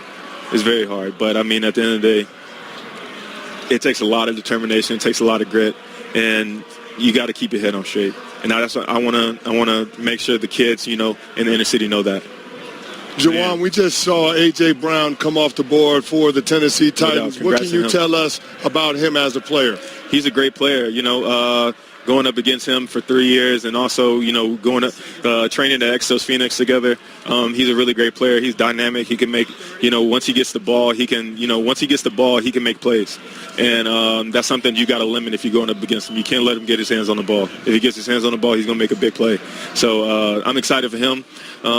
He coming to my hometown, so, I mean, I wish the best for him, man. Yeah, you didn't in one of the great games in the SEC last season. What a phenomenal game that was, and you guys got Ole Miss on that particular night. Juwan, congratulations. Your story's incredible. So much, we look forward to watching you. Thank you. Thank you for having me. There's Juwan Williams out of Vanderbilt now to the New England Patriots. Should have stayed one more year. My brother wanted him. One more year. The Cincinnati Bengals at number 52.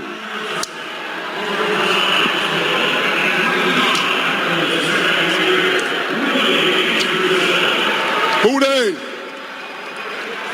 Huh? Who they? Huh?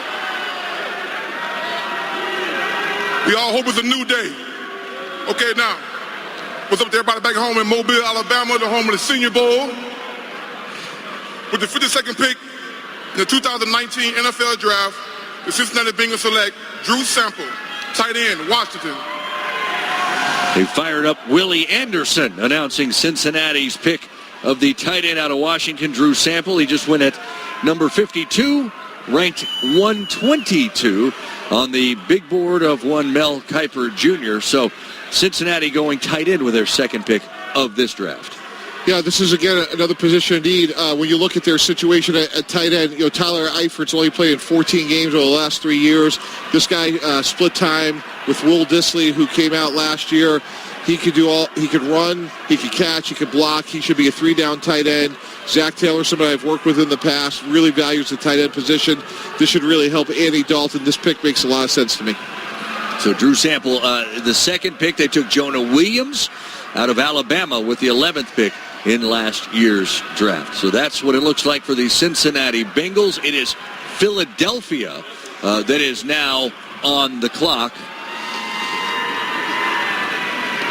As I see Cody Ford out of Oklahoma sitting down here. We're going to chat with him in just a moment. Again, Philly on the clock. Cody Ford awaits. All of that straight ahead. This is the NFL Draft on ESPN Radio and the ESPN.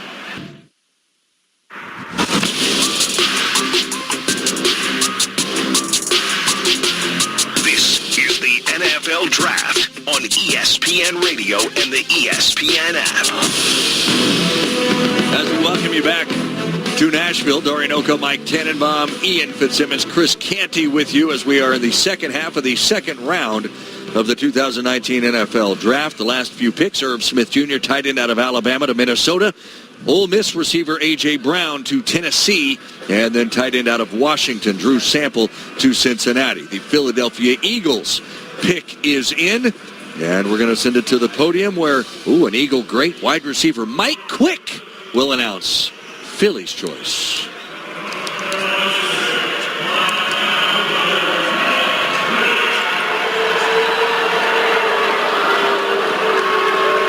Hey, Philadelphia Eagles fans, I know you're out there. With the 53rd pick in the 2019 NFL Draft, the Philadelphia Eagles select Miles Sanders, running back, Penn State.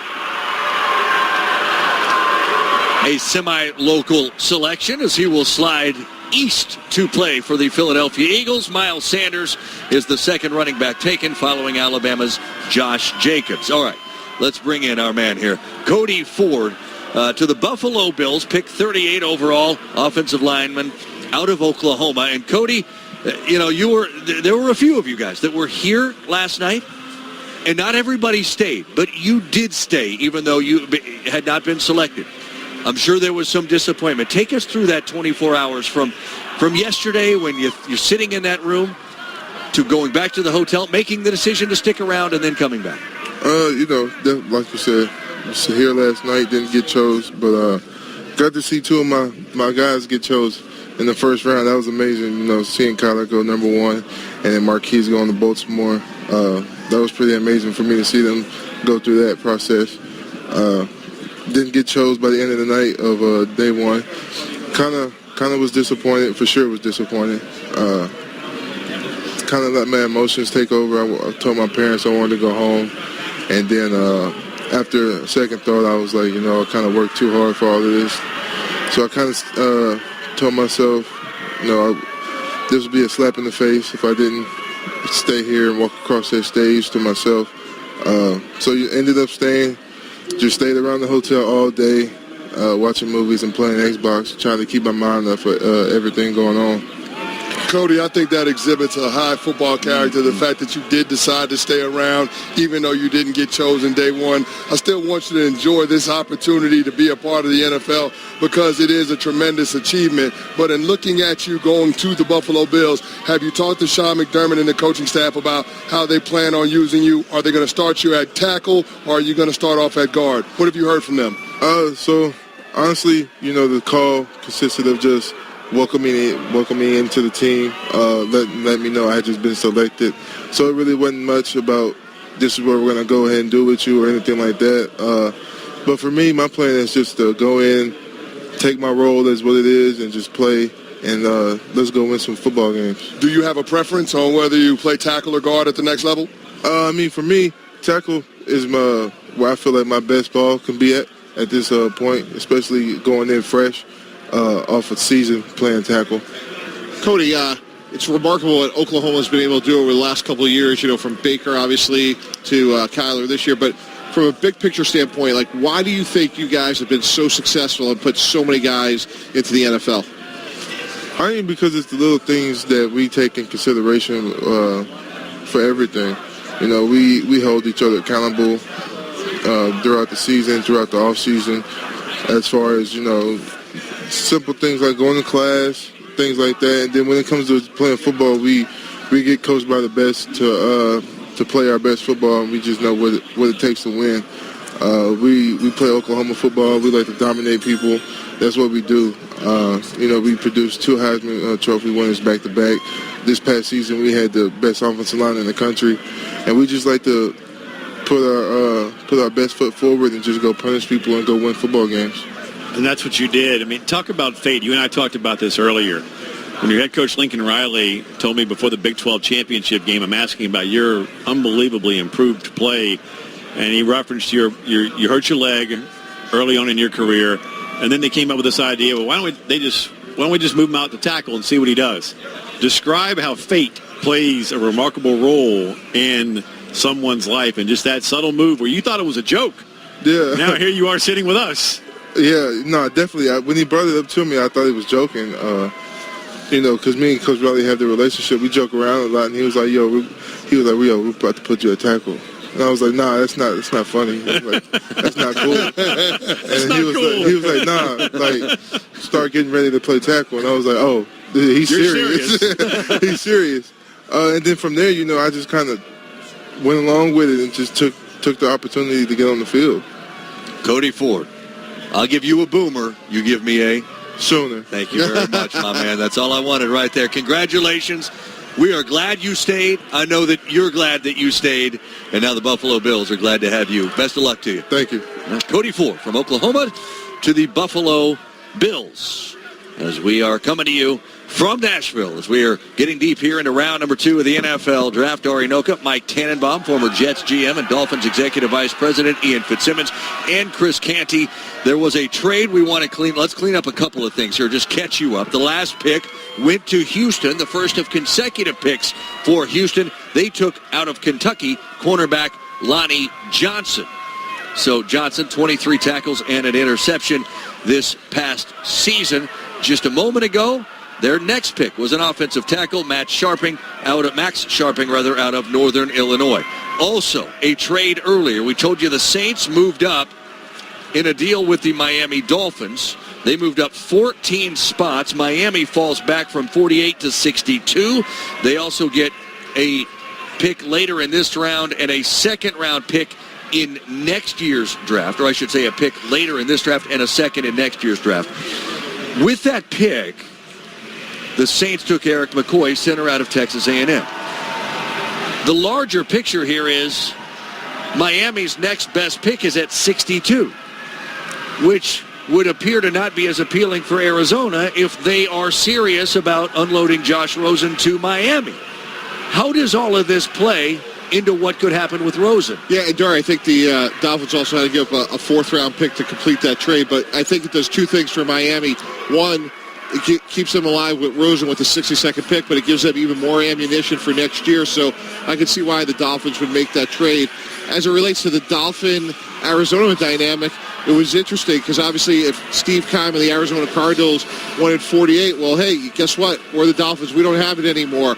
So now, if you're Steve Keim and the Arizona Cardinals, do you try to make the best deal you can, cut your losses and move on from Josh Rosen? What would you do? I would hold him. I would hold him and just say, hey, I'm not going to give this guy away. We have too much invested in him. And at some point, you have to say, hey, I know it's not ideal. We want you here until further notice.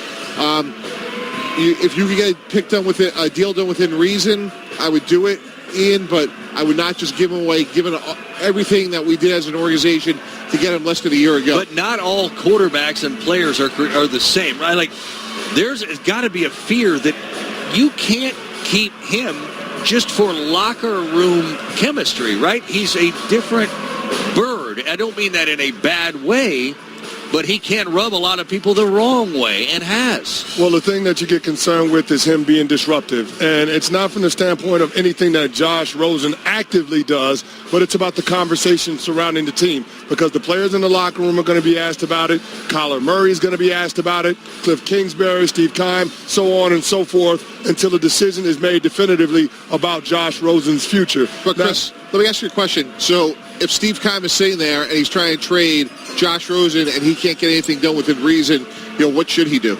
Well, here's what I was going to say. I mean, it's a situation we saw a couple of years ago where the Minnesota Vikings got fleeced by the Philadelphia Eagles for Sam Bradford just because they were dealing with the Teddy Bridgewater injury and they didn't want to burn a season. So if you don't have leverage now, if you're the Arizona Cardinals and trading Josh Rosen from a business standpoint, it seems like it would benefit you if you decided to wait. The only thing that you have to weigh that against is how that disrupts what your new head coach is trying to establish from a culture standpoint. And everybody knows that Cliff Kingsbury and Kyler Murray are going to be joined at the hip in developing said culture. So that's the thing that you have to consider when waiting and trying to figure out what's the best way to proceed. Well, Arizona's dealing with that. You still have players coming off the board, and A.J. Brown goes to the Titans, hometown Titans here at number 51. I think he's a better receiver than DK Metcalf coming out of Ole Miss.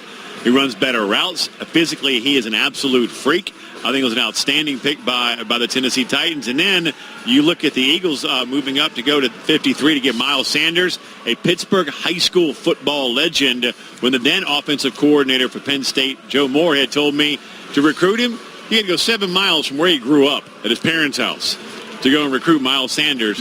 And sold him on, look, I know we had this guy named Saquon Barkley. Come in, fight, improve, commit yourself, compete, and you will be a starter in the National Football League. He did. He invested it. And guess what? Here's Miles Sanders, now second-round pick of the National Football League. It seems like the Philadelphia Eagles are intent on improving the talent level in that backfield. Last year was running back by committee. Josh Adams, Wendell Smallwood. It's hard to establish a physical presence in the run game working with that. So they made the trade earlier this offseason for Jordan Howard and now bringing in Miles Sanders. It seems like they want to make sure that they have balance on that offensive side of the ball with Carson Wentz coming back off of the back injury. And to me, the most intriguing pick of the night is going to happen right now. The Kansas City Chiefs are on the clock. There you go. If they take a wide receiver, that will tell us a whole bunch of information about the Tyreek Hill situation. To me, this is a very intriguing pick for a lot of reasons. Is Hill a speedster? DK Metcalf a speedster? He's still on the board. The Chiefs moved up in a trade with the Rams. I'll give you the details of that in a moment. Who do the Chiefs take? It's their first pick of this draft.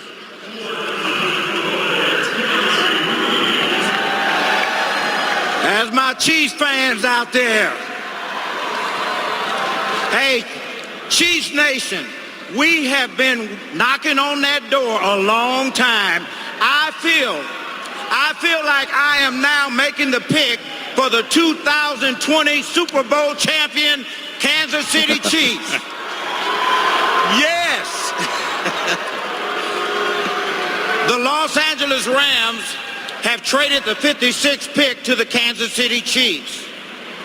With the 56th pick in the 2019 NFL Draft, the Kansas City Chiefs have selected Mecole Hardman, wide receiver, Georgia. Mel Kiper Jr.'s player profile.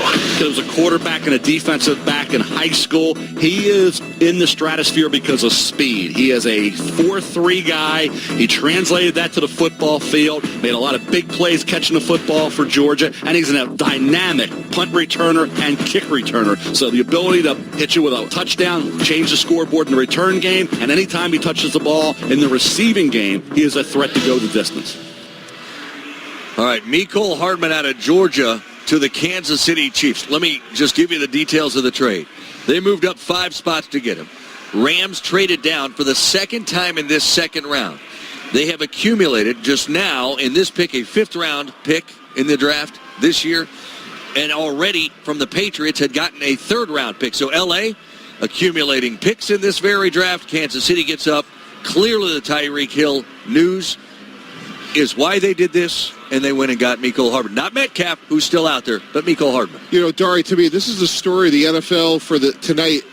Tyreek Hill is a dominant difference maker. When they're trading up and getting Mecole Hardman, that's telling us a lot about the Tyreek Hill situation. Clearly, they're concerned about his eligibility. Hardman is a speed guy. He reminds me a lot of T.Y. Hilton, as Mel alluded to. He's explosive, over 15 yards a catch. He has one dominant trait. He can run fast and go down the field. And to me, this is easily a 1-for-1.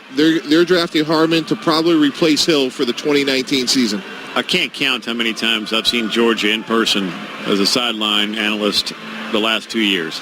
And every single game, whether it was in the national championship against Alabama or against South Carolina this year, you needed a big play made, it was Mecole Hardman. Every single time. It was like Jake Fromm's whoopee. You know, all those weapons that they have, from Terry Godwin to Isaac Nauta to, Elijah Holyfield in the backfield, go on down the list, of weapons that Georgia has. It was, when you needed a big play, it was Hardman who made that big play for Georgia, to your point, Mike. 7 touchdowns as a receiver for Hardman. Now, you guys were just talking about the Eagles. They just solidified their run game with Miles Sanders. They are back on the clock right now. After they pick, the Cowboys will make their first pick of this draft. You've got Eagles, Cowboys, Colts, Chargers as the next 4 up. We are just 8 picks remaining here in the second round in Nashville, Tennessee. With that, let's pause 10 seconds for station identification. You're listening to the NFL Draft on ESPN Radio and the ESPN app.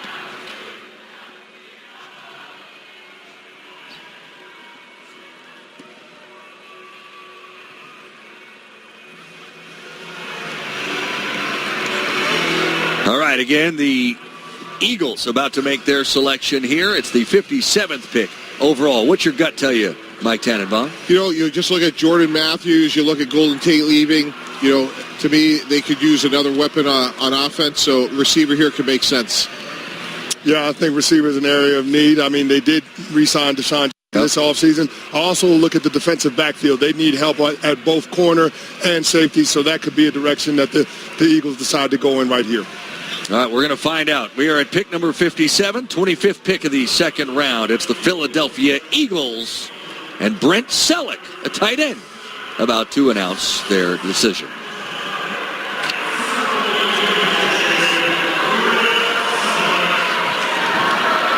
Eagles fans, give it to me one time. E-A-G-L-E-S, Eagles. With the 57th pick of the 2019 NFL Draft, the Philadelphia Eagles select J.J. Arcega-Whiteside, wide receiver, Stanford. Mel Kiper Jr.'s player profile. Arcega-Whiteside, the big body power forward. You get him in the red zone, he will just box out that defensive back and make the catch. Provides a huge target at 6'2", 225 pounds. I think what really sticks out is that 4.49 40. Ran his pro day, 34 vertical. Big kid with long arms, had tremendous production for David Shaw at Stanford. It really, when you put it all together, you got yourself a heck of a prospect in J.J. Arcega-Whiteside. A guy that I think will have a very good career in the National Football League. Yeah, this is a guy that had a tremendous last season at Stanford, and you were right. Eagles went receiver. Yeah, no, and Chris touched on it as well. You know, they added Deshaun Jackson. This guy's an excellent compliment to Deshaun Jackson because he's Philadelphia tough. He comes from a program where they're going to run the ball. They're going to ask their receivers to block.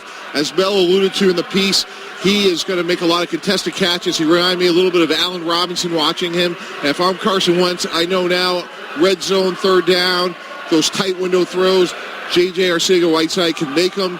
And as you alluded to, Dari, he's a guy that is much improved. He ran a 4.49. I don't know if he always plays that way, but he has a very dominating attribute of that size. You do love the height, weight, speed combination, although you're right, Coach. At times he doesn't play as fast as his 40 time would lend you to believe. But the one thing that I can say about him, he's a top competitor. And it doesn't surprise me. Both of his parents played pro ball overseas, and so he grew up with that as his background. And so you see that when he plays on the field, he brings that level of toughness and that level of want-to when he's competing. Had that basketball background as well, and standing next to him, I've watched Stanford probably 4 or 5 times the last 2 years. I'm stunned that he only measured 6'2".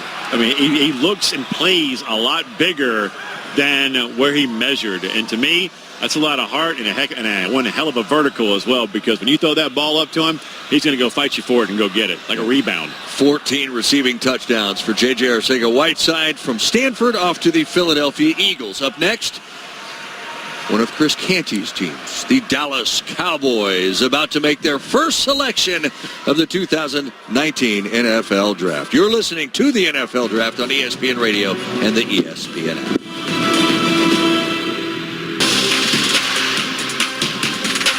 Welcome back to Nashville. Dory Noco, Mike Tannenbaum, Ian Fitzsimmons, Chris Canty. Time for the Cowboys' first pick of this draft. Something they never call me. Too tall. Ed Jones going to announce it.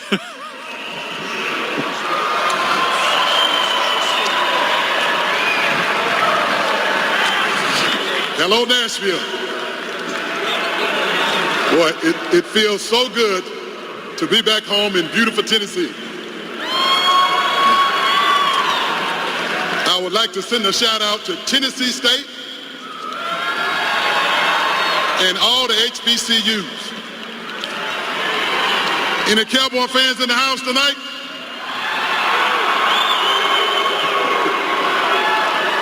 All right. With the 58th pick in the 2019 NFL Draft, the Dallas Cowboys select Tristan Hill, defensive tackle, UCF. Go Cowboys. And with that, they take a young man that Mel Kiper Jr. had at number 189 on his big board. Dallas takes him at number 58. First pick of this draft for the Cowboys is in the books. Chris Canty. Dari, I love this pick for the Dallas Cowboys. Tristan Hill was one of those guys that really popped out when you saw him work out at the combine. You saw his athleticism on display. I think he's going to be a perfect fit for an interior defensive lineman in Rod Malinelli's scheme. They want to hit it and get it. They want to get upfield, and he's one of those guys that has the ability to penetrate and create disruption in the run game in that interior. I love the fit for the Dallas Cowboys defensive scheme. Yeah, just to echo what Chris is saying, a little unusual. He had 24 starts his first couple of years. He only had one start his senior year. There's a lot of skepticism about that, but from a scheme fit, for what Coach Marinelli wants, as Chris alluded to, he isn't up the field. He has explosion. There was just a lot of questions around him this past year. What happened? Why didn't he start as a senior? But Dallas had a huge hole at the interior defensive tackle position, and this obviously fits that need. Rod Marinelli above the meeting room for the defensive lineman, it doesn't say D-line. It says rushman. Mm-hmm. He wants his guys, to your point, Chris, getting up the field and getting after the quarterback. So he fits that bill, but to your point, Mike, there's that question mark, and who better to take a guy with a question mark than the Dallas Cowboys and Jerry before. Jones. Well, they love guys that are hurt and have question marks, right? I mean, look at Jalen Smith, look at Sean Lee, and, hey, Randy Gregory. So there you go. Question mark, but talent, I give you the Dallas Cowboys. Well, here's the thing, Ian. The raw materials are there, and with the Dallas Cowboys, they're right up against the salary cap when you consider all the other contracts that they got to dole out this offseason. So the only way to improve the talent level at that area of the team on the defensive line is to be able to draft a guy like Tristan Hill. Next up, the Indianapolis Colts. Reggie Wayne will certainly come back out and try to irritate the local Titans fans. Colts have got defense with their first two picks of this draft. Well, we got a lot of picks. With the 59th pick of the 2019 NFL Draft, the Indianapolis Colts select Paris Campbell, receiver, Ohio State. Mel Kiper Jr.'s player profile.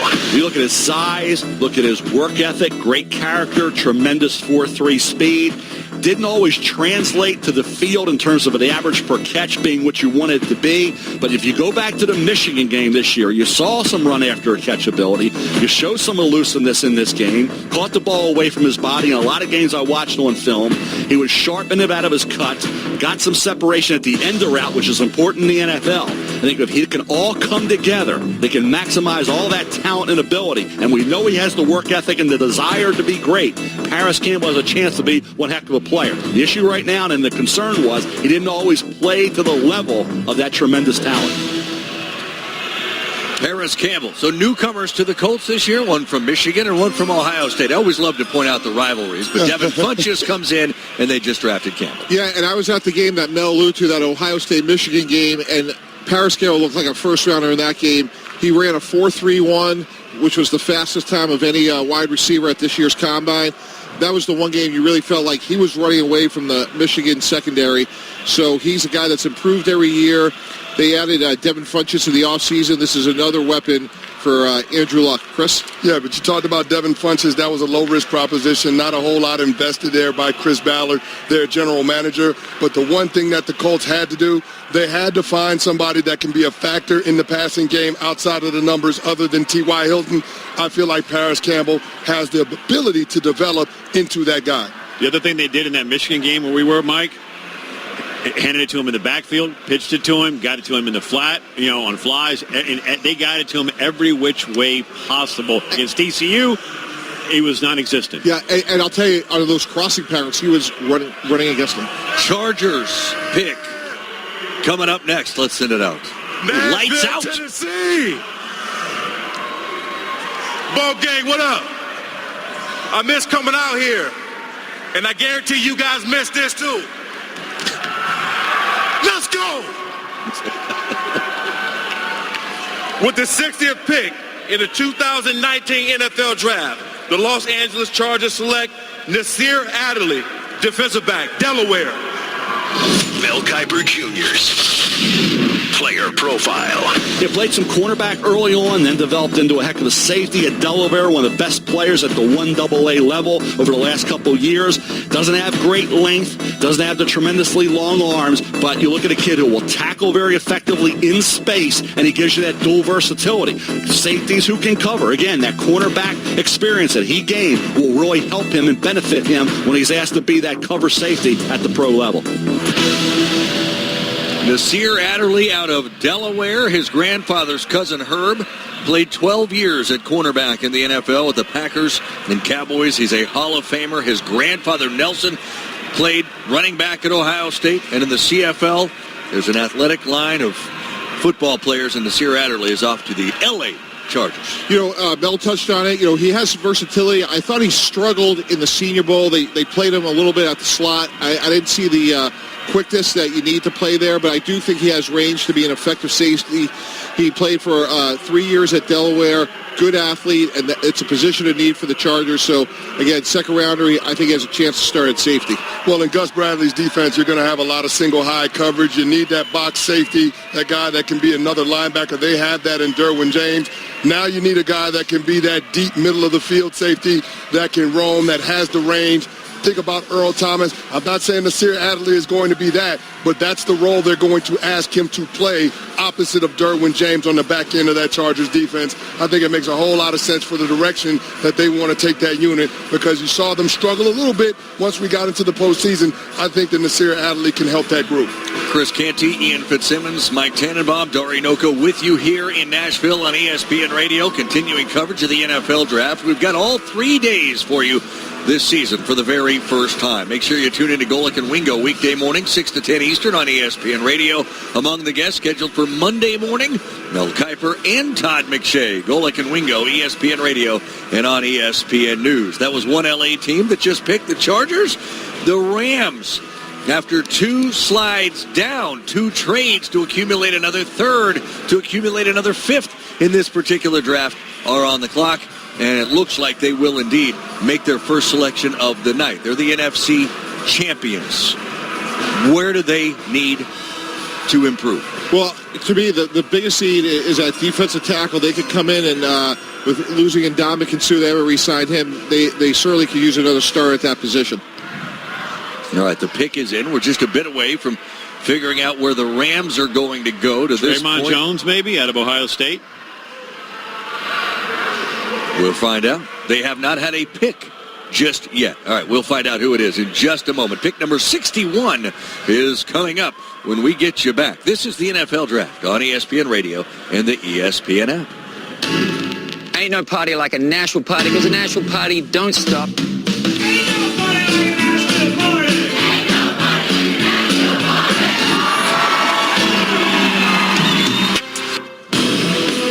Here in Nashville, Dari Noko with you alongside my friends Mike Tannenbaum, former Jets GM and Dolphins Executive Vice President, Ian Fitzsimmons, Chris Canty. 4 picks remaining in the second round, and then we slide so smoothly into round number 3, where the picks will start flying off the board every 5 minutes at most. Rams, Dolphins, Chiefs, and Patriots. What do you make of what the Rams have done so far tonight? When it comes to picks, none.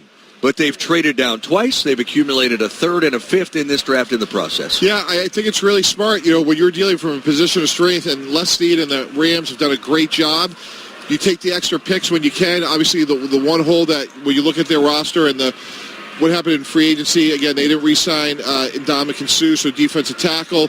They could possibly maybe use a linebacker as well. They lost Mark Barron, so they do have a couple of holes, but by and large, they're dealing from a position of strength, which has allowed them to accumulate a few extra picks. Well, let's go find out who's going to do it in a Hall of Famer. A large man by the name of Orlando Pace about to speak. Let's go Rams. With the 61st pick in the 2019 NFL Draft, the Los Angeles Rams select Taylor Rapp, DB, Washington. Mel Kiper Jr.'s player profile. Really a throwback type safety. Got it in the 60s, 70s, 80s, and 90s. Was that attacking, hard-nosed, really destructive, hard-nosed, hard-hitting safety. Coverage ability is something you got to concern yourself with. He doesn't have the great speed and the tremendous range in coverage. He's more of an in-the-box type, good blitzer as well. But the coverage skills, that's the question he's going to have to answer. Rapp is the fourth Washington Husky taken in this draft, third here in the second round, second defensive back for Washington. Ian, I know you know that group well. And the second All-American also taken here in the second round out of that secondary. And talking to Jarrett Stidham, quarterback, coming into week one when we had Auburn against Washington on ESPN Radio, I asked Stidham about that secondary. The first guy he talked about was Taylor Rapp. He said, you have to know where he is on every single play because he's either going to knock you in the ear hole or he's going to pick it off because he's not afraid of contact. He's not afraid to come play by the line of scrimmage, and he can defend as far as the deep ball as well. He's an All-American for a reason. I'm surprised he came down this far. Guys, hold off one moment. Breaking news here as I'm looking, and I'm seeing Adam Schefter and Chris Mortensen here. There is news. Josh Rosen has been traded from Arizona to the Miami Dolphins. They are breaking it right now. Schefter and Mortensen don't know all the details yet, or do we, Mike? Well, we don't know all of them, but we'll get them. We know the 62nd pick is now going to go to Arizona. This trade makes a lot of sense for the Dolphins. You know, they got Ryan Fitzpatrick earlier in the offseason, so they have a quarterback that could come in and play right away. And Josh Rosen is a guy that very low risk for what they're giving up with a lot of upside. So this trade makes a lot of sense because they got a young, talented quarterback who could come in, and if they hit on him, great. If not, they'll still have a lot of draft capital for next year. So Miami said earlier, no, we're not going to give you 48. They've now said, yes, we will give you 62. So the Cardinals pick is coming in for Josh Rosen. And when they talked about the possibilities of this potential trade with the Miami Dolphins being willing to do the dance with the Arizona Cardinals, they said that Miami wouldn't do it until they got on the clock, just so teams wouldn't realize who the Arizona Cardinals were potentially targeting when indeed they were put on the clock after they moved Rosen to Miami. So just an interesting caveat there. Really excited to see who the Arizona Cardinals are going to pick, what direction they're going to go. Tell you what, you go from a top 10 pick, and if he was in this draft, he's worst, the number 2 quarterback prospect, and you get him with a 62nd overall selection. Remarkable value for the Miami Dolphins, and I think they played it, this chess match, as brilliantly as you possibly can. Oh, you want 48, Pumpkin? Tell you what, we've already traded that to the Saints. Now come back and talk to me. What do you want? You want 62nd? Okay, now here you go. Here's your quarterback. And we'll see if there's anything beyond that. Is it just a straight-up trade for number 62? We'll see in moments, but their pick is in at number 62. So far, they've taken, of course, Kyler Murray at number 1 last night. Byron Murphy, cornerback out of Washington, with the first pick of the second round today. And again, we are moments away from finding out the third pick of this draft for the Cardinals. It comes from the Dolphins for quarterback Josh Rosen, who was taken 10th overall a year ago. Let's go to the podium.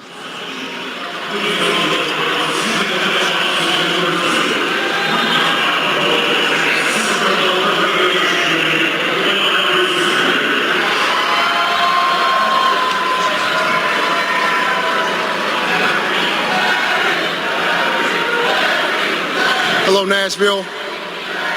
The Miami Dolphins have traded the 62nd pick to the Arizona Cardinals. With the 62nd pick in the 2019 NFL Draft, the Arizona Cardinals select Andy Isabella, wide receiver, UMass.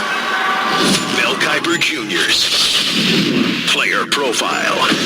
When you look at Andy Isabella against SEC opponents like Georgia, great job. You think about Andy Isabella as a Danny Amendola type. He's a slot receiver, yards after the catch. He's a battler. He's got return skills as well. He is the Wes Welker, Danny Amendola, Julian Edelman type who would be perfect, obviously, in New England. But anybody looking for a slot receiver and a return man, Andy Isabella, one of the fastest players in college football as well. 4.3 speed. Are you kidding me? There's a role for Andy Isabella as that slot receiver return man at the pro level. There's a lot to break down here. Dory Noka, Mike Tannenbaum, Ian Fitzsimmons, Chris Canty. You could say Josh Rosen just became Andy Isabella. You could. Here's the trade details, by the way. Miami gets Rosen and a fifth-round pick in next year's draft for the pick that Arizona just got at number 62. And, don't forget they got an extra second-round pick going back to the Saint trade, so they're still living themselves with plenty of ammunition for next year. Now, full disclosure, I did go to the University of Massachusetts, and I am a huge Andy Isabella fan. And, we talked about giving Kyler Murray, the chance to be successful. In one fell swoop, they move on from Josh Rosen, get him out of the building, and they get a very productive player. Andy Isabella is undersized, but I will say this. He beat Denzel Ward in a race when they were both in high school in Ohio. He has real speed, real production. You go to the Georgia game, he held up really well against SEC competition. I think he'll be, in terms of speed, he's another weapon for Kyler Murray, and I think it's a really good pick by Arizona, and now they can move on from Rosen and kind of put a bow on that. I had no idea who Isabella was, and I'm a Biletnikoff Award voter until I saw him on the ballot. And I'm like, who in the heck is this guy from UMass? We may need to assess the Biletnikoff. I'm glad you said it, because I was thinking it. I'm going, who in the heck is this guy that's leading the country? And I've never heard of him. I went and started watching Everybody him. knows about that chief offense. Are we at the podium? No, we're not. You're okay, good. You're good. Sorry. So I'm going, wait, who? So then I started watching film on the guy. I'm like, oh my, he's an Oompa Loompa. But man, does he make plays? And he's stocky, built, speed. So yes, I voted for him on that ballot and all the way through to my final ballot, right? As far as Andy Isabella, wide receiver out of UMass. We have celebration from Chris Canty, because for the first time tonight, somebody from his alma mater, they're going to say I'm an idiot, and he was celebrating the it. national champions of college basketball, I might add, the University of Virginia. Juan Thornhill, safety, goes to Kansas City. No, really excited for Juan. I mean, he's one of those guys that has the athleticism that you're looking for. At times doesn't necessarily play to that. He's a willing participant in run support, although he sometimes comes in a little reckless. But you have to love his ball skills, and you have to love his want-to. He's a kid that's going to give you everything that he's got, and he's got the measurables that you're looking for. He had a 44-inch vertical at the Combine, so that was the highest vertical at this year's Combine, so you already know that he's got the explosion. It's just a matter of getting him coached up. But, again, there's definitely a need in that Kansas City Chiefs secondary, so Juan Thornhill projects to be one of those guys that can be a contributor on that defense in year one. Now you can rip me. Go ahead. No, I just the all Oompa Loompa. So disrespectful. So disrespectful. But you listen at 5'8". I couldn't agree more. It's so disrespectful. Look at Dari. But you know what, Dari? It feels Vertically like, challenged. It feels like the Arizona Cardinals are going for the all under 6 foot team. Because, I mean, they had a second round draft pick last year. Christian Kirk, Kyler Murray is their quarterback. My new favorite team. I'm just saying. Andy Isabella. Just keep adding those guys that are sub 6 feet. There you go. The Arizona Oompa Loompas. One more pick here in the second round. All right, let me clean up one thing real quick here. In the Arizona trade with Miami for Rosen, let's clarify this. Miami gave up their second-round pick at number 62 and a fifth-round pick next year. So they gave those to Arizona for Josh Rosen. I think we're all good. We're all good? We're all good. We're all good. All right, New England's going to close out the second round. I take that back. Seattle is now going to close out the second round. That pick is coming right up. You're listening to the NFL Draft on ESPN Radio and the ESPN app.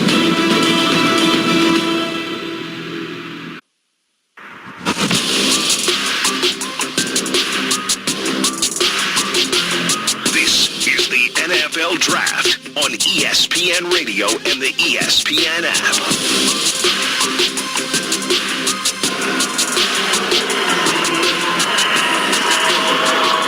Good evening. Good evening. The New England Patriots have traded the 64th pick to the Seattle Seahawks. With the 64th pick in the 2019 NFL Draft, the Seattle Seahawks select DK Metcalf, wide receiver, Ole Miss.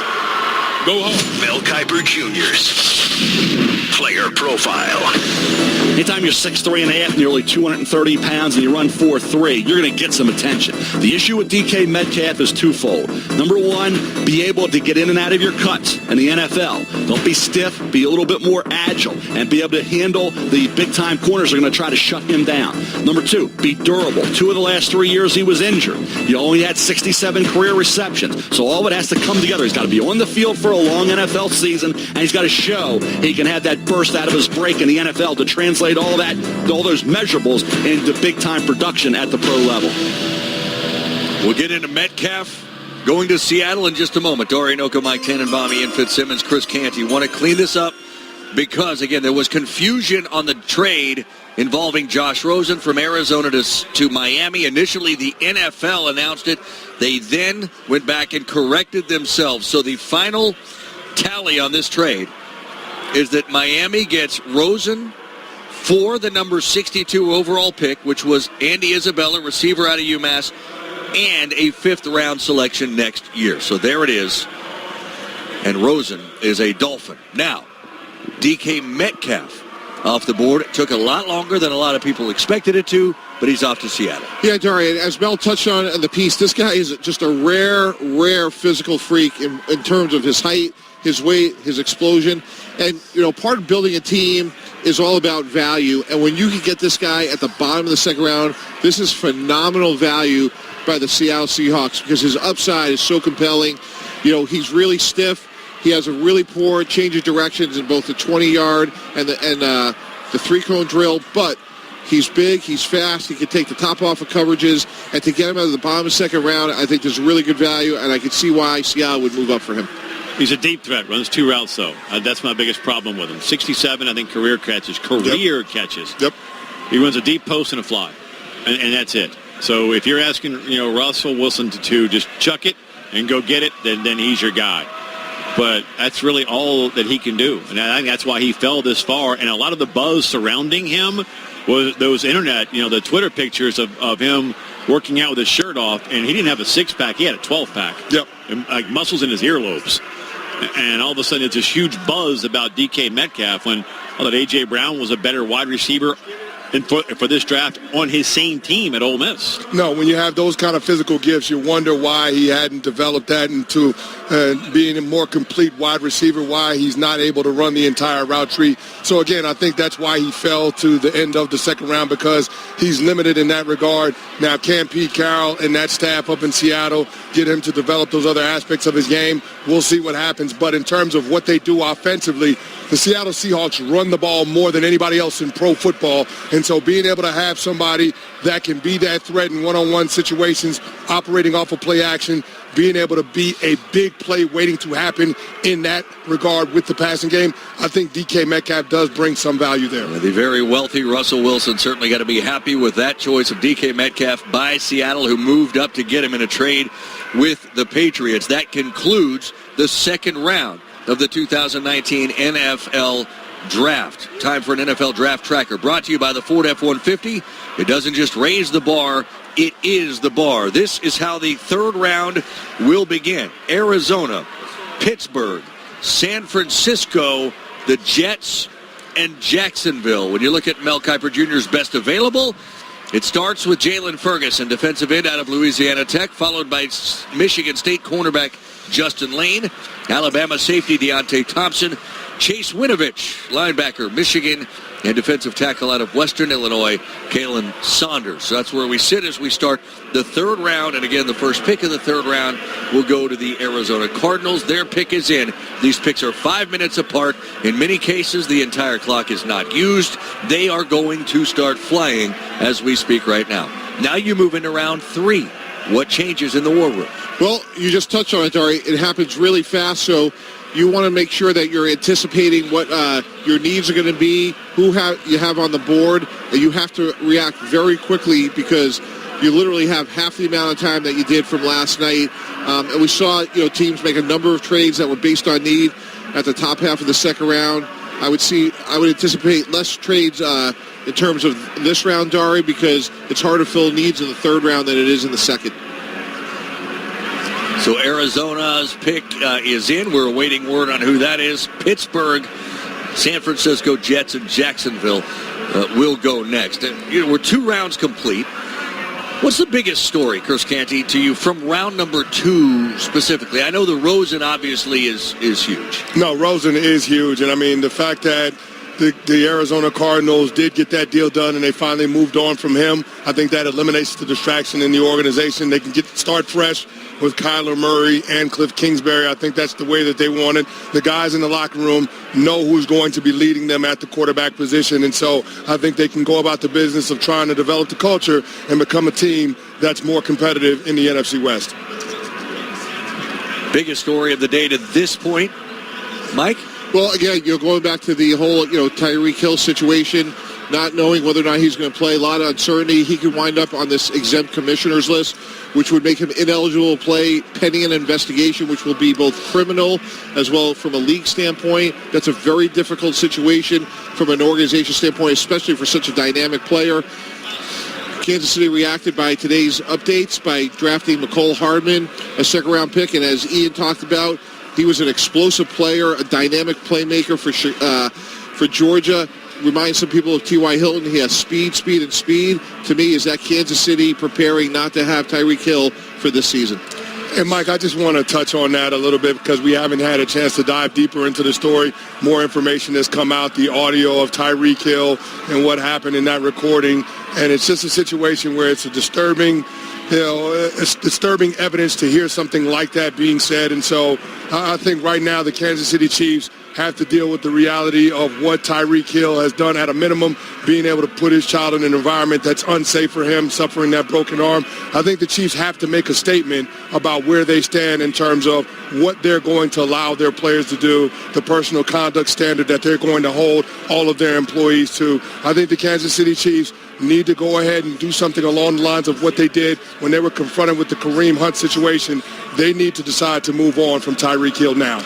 Yeah, the sooner the better from a PR standpoint, without question. That's Chris Canty. You've heard Mike Tannenbaum, Ian Fitzsimmons, and myself, Dari Noka. We are getting underway in the 3rd round of the 2019 NFL Draft. Arizona, Pittsburgh, and San Francisco currently slated for the first 3 picks of this round. This is the NFL Draft on ESPN Radio and the ESPN app.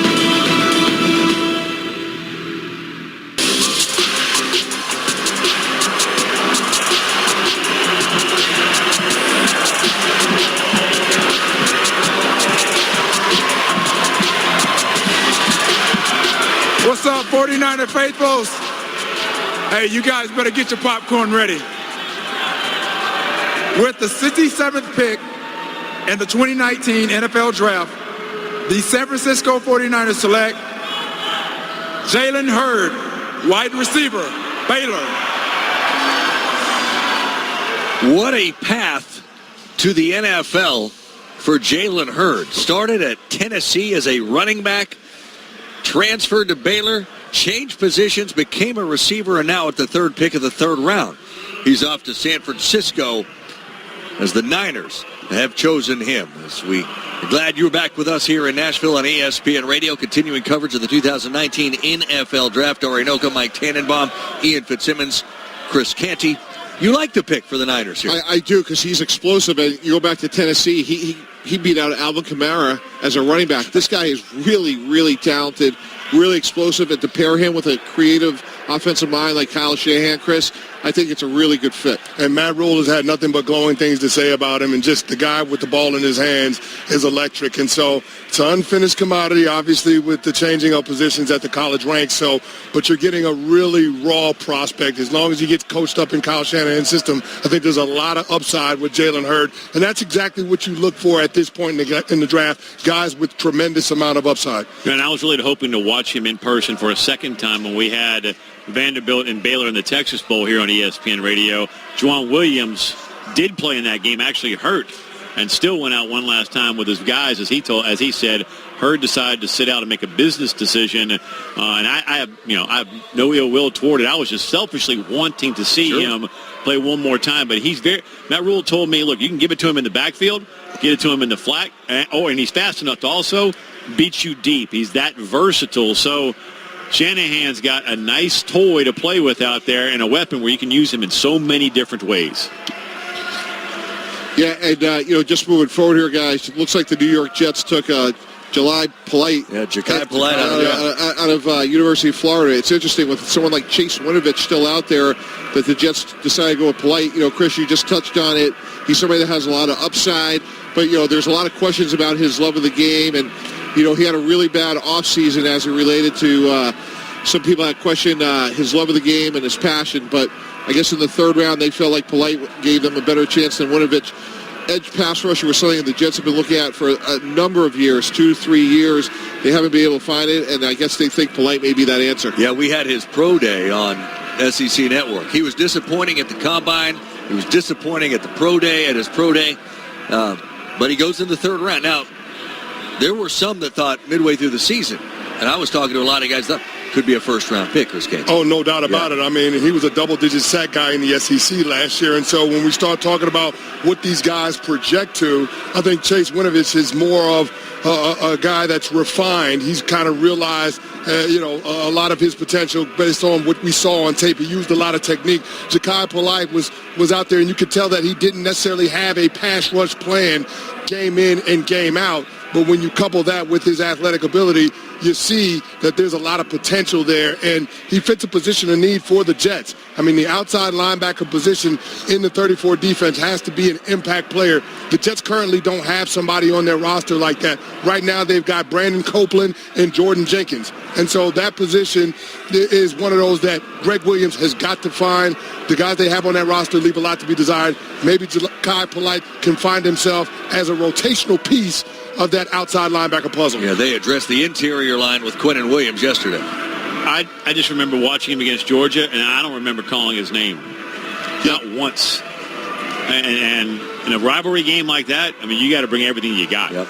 And he didn't. So that's why first-round talent falls all the way down to the third round. And maybe a bit of a reach here because, once again, if you don't have a passion for the game, it says everything, doesn't it? It does. And again, as Chris touched on, edge pass rushers like they needed. Who they have there just isn't good enough right now, and they're loaded inside with Williams and Williams. But for the last 2 or 3 years, anytime we were playing the Jets, we were worried about Jamal Adams, we were worried about Leonard Williams, and we always felt we could handle their outside guys one-on-one. Ja'Kai Polite, Florida to the Jets. Next up, Jacksonville, Tampa Bay, and Denver. Those picks are coming up next. You're listening to the NFL Draft on ESPN Radio and the ESPN app.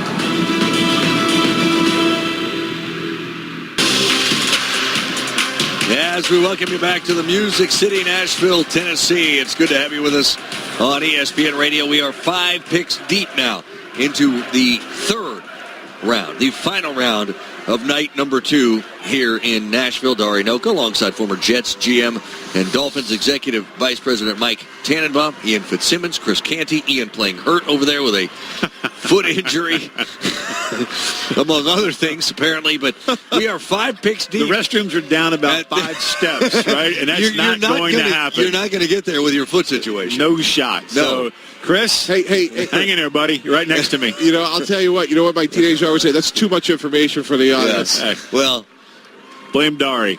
Don't blame me. Look, playing hurt is a very good quality. All right? We always appreciate it when anybody does. The last pick, by the way, went to Jacksonville, tight end out of San Jose State, Josh Oliver. And that's where we sit at this particular point. Yeah, that's a really good pick, actually. You look at what they've done in the offseason. You talk about a team that's transformed themselves. They're going to have Nick Foles. They picked up maybe the best pass rusher in Josh Allen.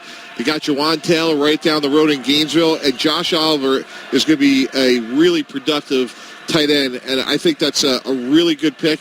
The way Foles has played in the past, where he's looking to use the tight end. This guy has really good receiving skills. So I think Jacksonville has done a really good job to get Jawan Taylor in the second round, Josh Allen, and now come back and get Josh Oliver in the third round. I think those are 3 really good picks for the Jaguars. Really good receiving skills by Josh Oliver, but not a refined blocker, and that's one thing that Doug Marrone and Tom Coughlin want from the tight end position. Josh Oliver right now is more of a big slot receiver, so it'd be interesting to see how they deploy him, knowing that the identity of that offense really runs through Leonard Fournette. But, Chris, like just going back to the Foles thing, like when you look at guys like Zach Ertz, they became better blockers over time. And I think that's something that when you look at Oliver, like there's no doubt he is more of a receiver than a blocker.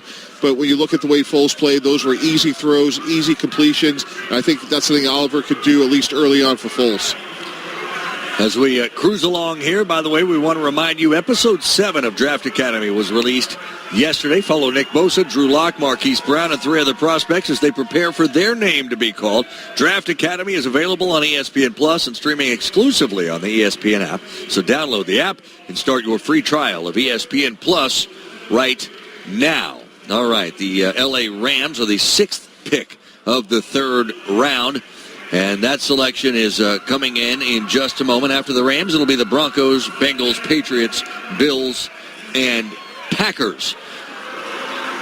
And the Rams pick just now a very good running back. One of the top running backs, frankly, in the nation over the last couple of seasons. Out of the University of Memphis, Darrell Henderson averaged almost 9 yards per carry, the best number in the land a year ago for the Tigers.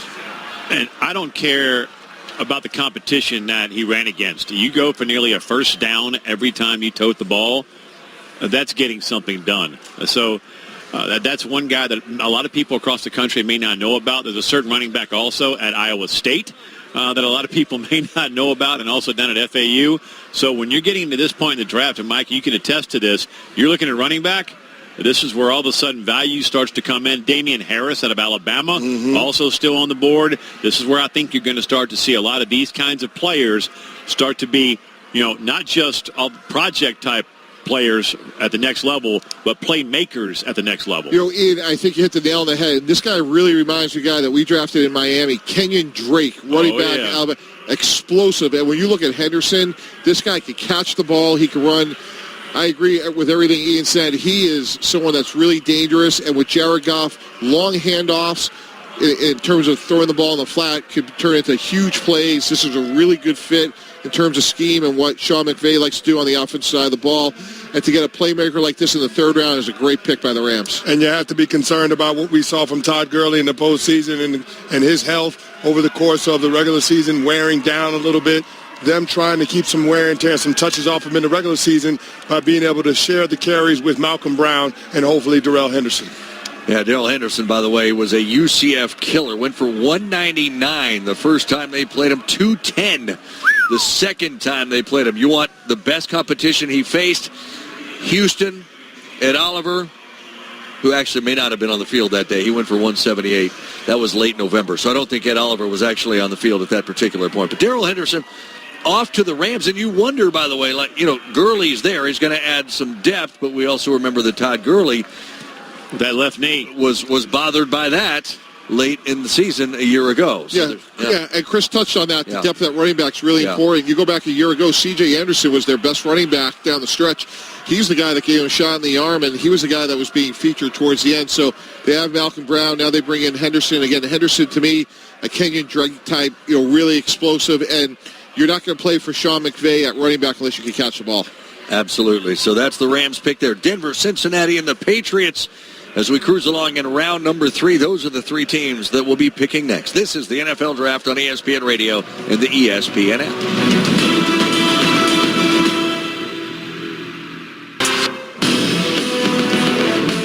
Back here in Nashville, Tennessee, first-time host of the NFL Draft, 9th different city to host this draft. Of course, it's off to Las Vegas a year from now. We are early in round number 3, the last pick to the Denver Broncos as they went out of Ohio State defensive tackle Draymond Jones. We'll get into that in just a minute. Ian Fitzsimmons, I know you're awfully familiar with him. Mike Tannenbaum here as well as Chris Canty. Let's pause 10 seconds for station identification. You're listening to the NFL Draft on ESPN Radio and the ESPN app.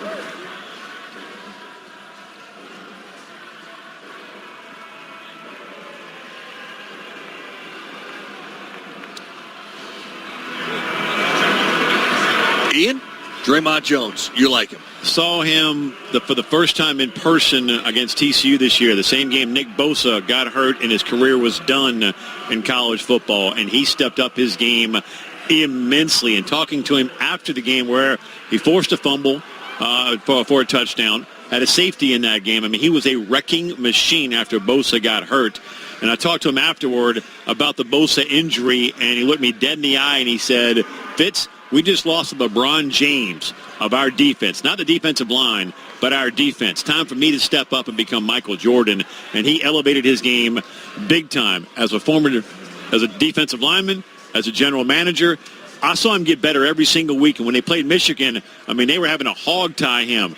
Chris, start with you and then to Mike. I mean, what did you think of am I off on Draymond Jones? Because I think he's just starting to touch how good he can be. And the Denver Broncos, I think, got a steal. No, I think they got a steal, too. And you talk about, in today's NFL, being able to have a defensive lineman that can provide that interior pass rush. I think Draymond Jones fits that bill.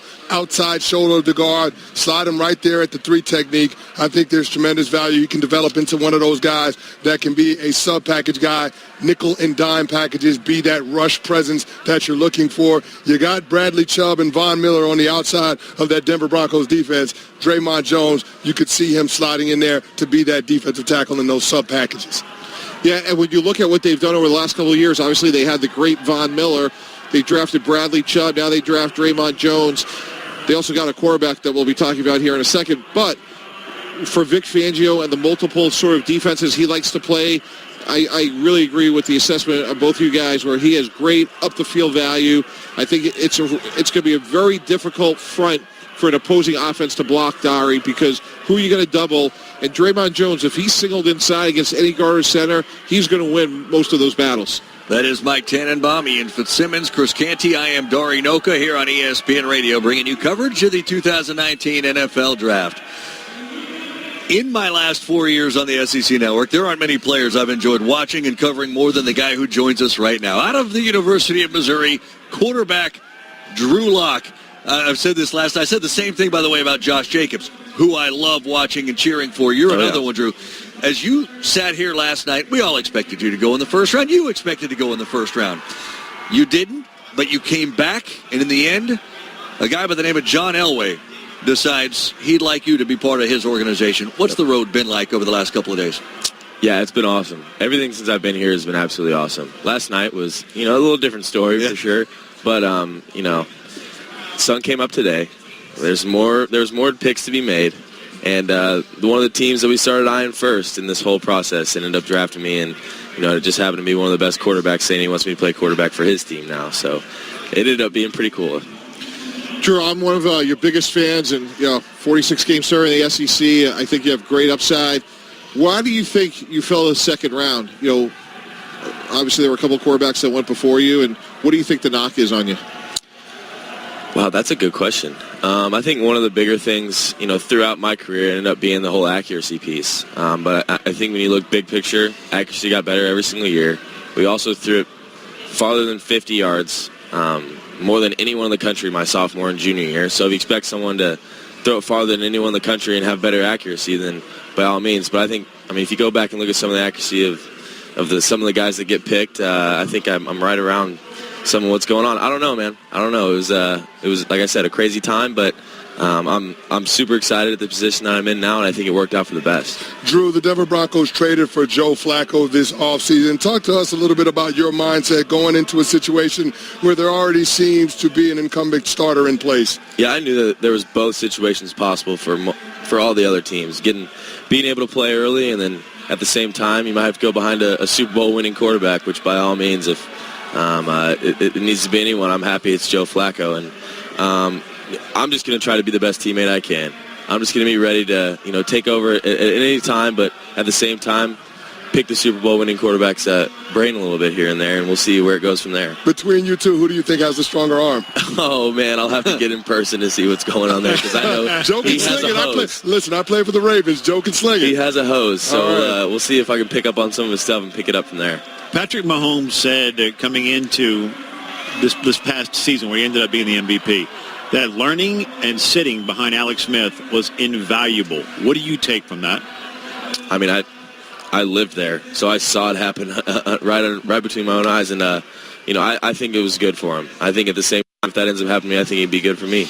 But not saying that I won't go in there and compete and get ready and if I have my chance to go in there and play well, but at at the same time, I saw it play out pretty good for a really good quarterback this year. And if you were telling me I had to sit behind somebody to be the MVP the next year, I think everyone's going to take that. So, Drew Lock with us here in Nashville. You know, there was some talk about maybe Miami would look your way. They ended up making the deal for Rosen. Did you get a sense, or were you in contact with anybody else? If it wasn't going to be Denver, did you think it was going to be somebody else? You know, I wasn't too sure at all, really, after that first round. You know, you think about it, you got all these people that you talk to, and they talk about your game and how your game's great, here's this, you go in, you do all the board work, you leave all those meetings like, yeah, I did great, I think that team's got me, but if it doesn't, I think that team will pick me, and then even if I fall super to the end, I think those two teams might get me, and at the end of the day, none of that happened, but, you know, like I said, keep going back to it. The sun came up the next day, and I'm a Denver Bronco, so. Who was on the phone when you got the call? It was everybody. I got the whole calling. We got Elway. We got. I mean, it was literally. It was one of the cooler phone calls I think I've ever had in my life. So I'm sure it was, man. It's been great to watch you, and we'll be rooting for you, man. And I appreciate it. Did you have two suits? Did you bring two suits, or did you go shopping today? No, I had two. Actually, I had like 4 suits because I was ready for all these events that we had to go to like be a little more formal. So it ended up being more relaxed to where I didn't have to wear those suits. So I was like, all right, I'm going to go ahead and just put T-shirt. But really, I literally had just this black T-shirt on because I was just hanging out with my family today and didn't think this, like, if I got picked, we'd go through the media, take the pictures, and like, you know what, I'm just going to grab the coat when I head out, and it ended up making this look a little more official than what it was originally. You weren't the only one. Juwan Taylor was in there with you. Yeah. Cody Ford was in there. Like, there were others. What was the best or strangest or most disturbing conversation in that green room as it pertained to coming back for day 2 when you didn't think you would? Yeah.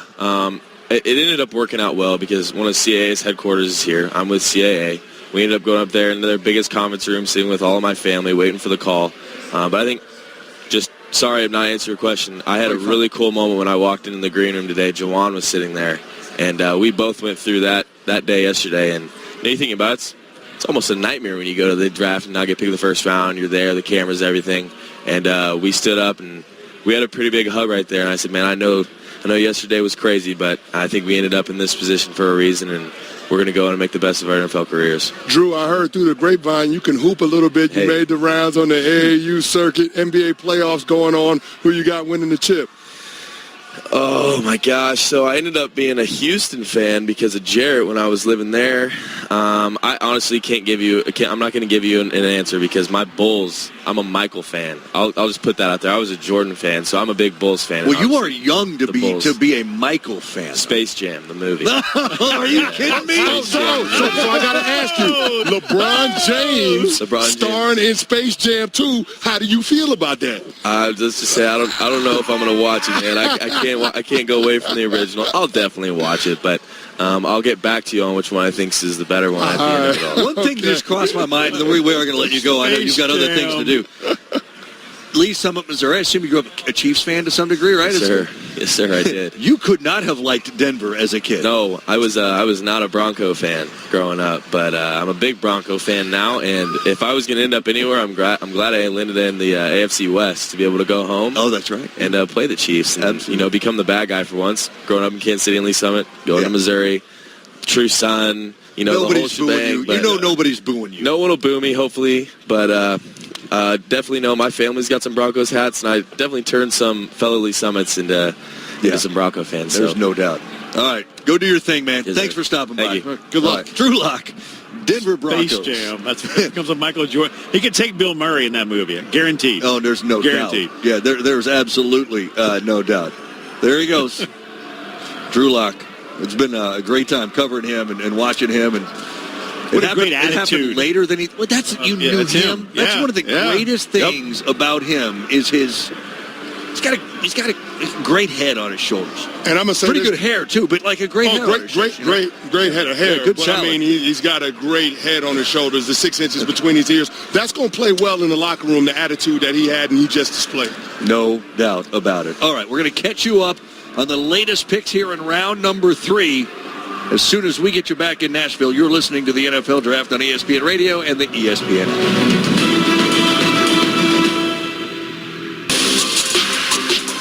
We are Jerry Noka, Mike Tannenbaum, Ian Fitzsimmons, Chris Canty here in Nashville as we are into the third round of the NFL Draft. Great conversation a moment ago with Drew Lock. Of course, it was not easy, just like it wasn't for Cody Ford or others who were here.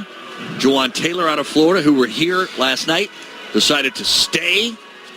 Could not have been easy, but they were all taken relatively early in day number 2. Now let's do a little catch-up. Time for a Ford F-150 NFL Draft Tracker. So here we go. Since last we told you, Draymond Jones, defensive tackle out of Ohio State, went to the Denver Broncos. Jermaine Pratt, linebacker, NC State, to Cincinnati. David Montgomery, running back, Iowa State, goes to the Chicago Bears. Another running back, Florida Atlantic's Devin Singletary, to the Buffalo Bills. Tight end out of Texas A&M, who's got Jimbo Fisher to thank for a lot, Jay Sternberger to Green Bay. Ohio State receiver Terry McLaurin to the Redskins. And Chase Winovich, edge rusher out of Michigan, to the New England Patriots. And Ian, a little bit ago we were talking about running backs. Here we go. And you got to Montgomery and Singletary back, and they went back to back. Yeah, these are the guys that we were all just talking about from Henderson and Memphis, right? And then it was Singletary, it was David Montgomery. I think one of the more underrated players in the entire draft. Watching him, being based in Dallas, Texas, what do you want him to do? You want him to go for over 1,000? No problem. You want him to catch an edge blitzer? No problem. He would do anything that you want him to do. But my favorite guy that just came off the board to the Washington Redskins is Terry McLaurin out of Ohio State. Talking to the then interim head coach, now head coach at Ohio State, when they played at TCU, and Ryan Day, he called him the Swiss Army knife. He said, look, you need a big catch to keep a drive alive.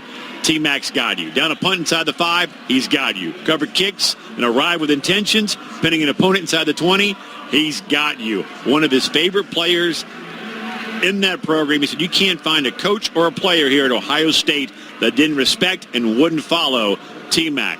Washington got a complete player at the 76th pick in the third round. Yeah, Terry McLaurin can roll. And, I mean, you talk about drafting Dwayne Haskins, a quarterback that has a huge arm. Teammates. He's got to have somebody to throw the ball to, and he's got a relationship already with Terry McLaurin. They've already got that chemistry, so you can look for him as a stretch-to-field guy in Jay Gruden's offense in Washington. But one of the picks that I like is Jay Sternberger going to the Green Bay Packers. I mean, in Matt LaFleur's offense, he wants a big-body target inside the numbers, somebody that can detach from the formation and be a mismatch on linebackers and safeties. I think Jay Sternberger from Texas A&M provides them that option in that offense.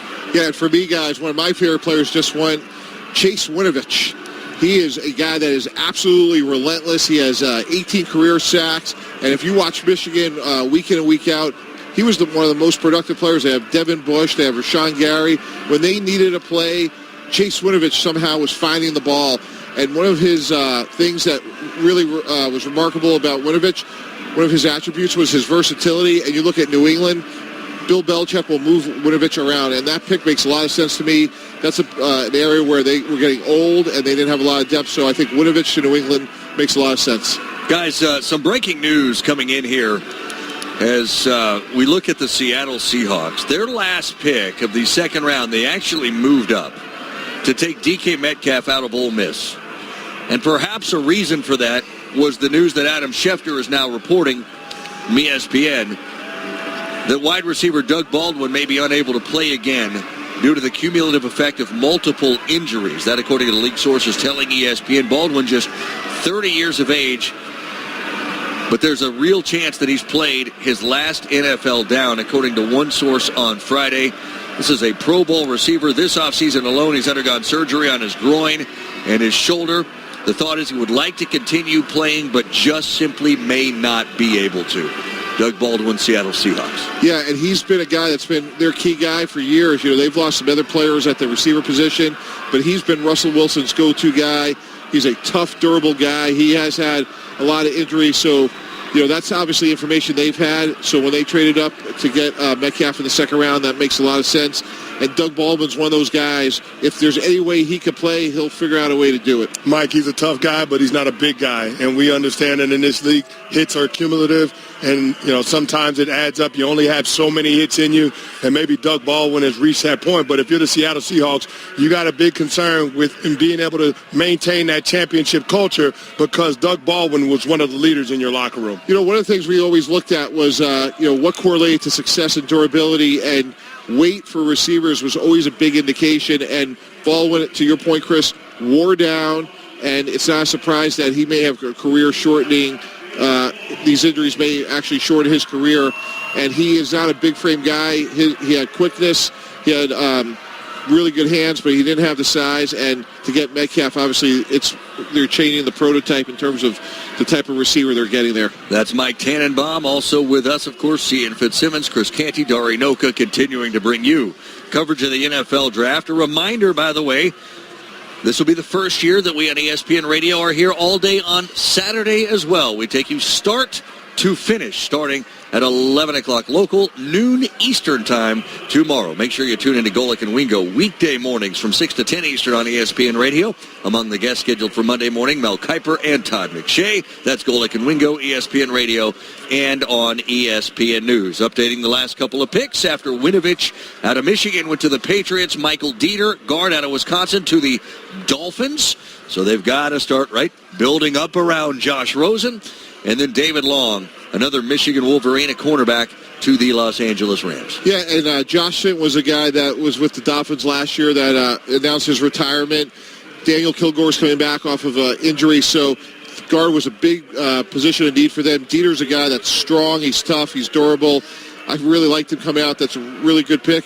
And one thing you just mentioned about Rosen, I'm sure they're going to have some quarterback competition between Rosen and Fitzpatrick. Sure. And they're really dealing from a position of strength now because Rosen doesn't necessarily have to start from day one, but offensive line was a big concern for them, and Dieter makes a lot of sense. And looking at what the Rams just did, going with David Long, the corner out of Michigan, but then what they did in round 2, getting Taylor Rapp out of Washington, and Wade Phillips' defense, the secondary, those guys are going to play a big part in terms of what they're going to do scheme-wise. They bought over Eric Weddle as a safety from the Baltimore Ravens. And in Wade's defense, those safeties have to be able to rock and roll. They've got to be able to play in the box. They've got to be able to play in the deep middle of the field. That's something that Wade always requires, and Taylor Rapp and Eric Weddle are both guys that are capable of doing both. On the clock right now, pick number 80 overall is the Cleveland Browns. This is a franchise that went from 1 win over a 2-season span to 7 wins last season, and as Baker Mayfield explains, yes, fans should be excited this season.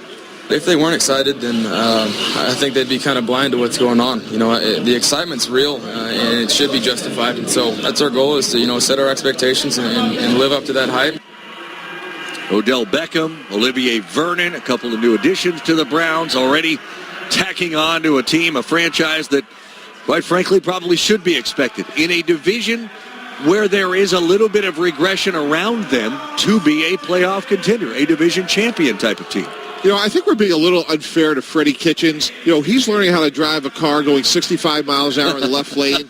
You look at John Harbaugh, you look at Mike Tomlin. They're two of the very best coaches in the NFL that have coached for a long time, and they have a lot of wisdom, and they've learned from their mistakes. Freddie Kitchens was a running back coach a year ago, and I'm a Freddie Kitchens fan.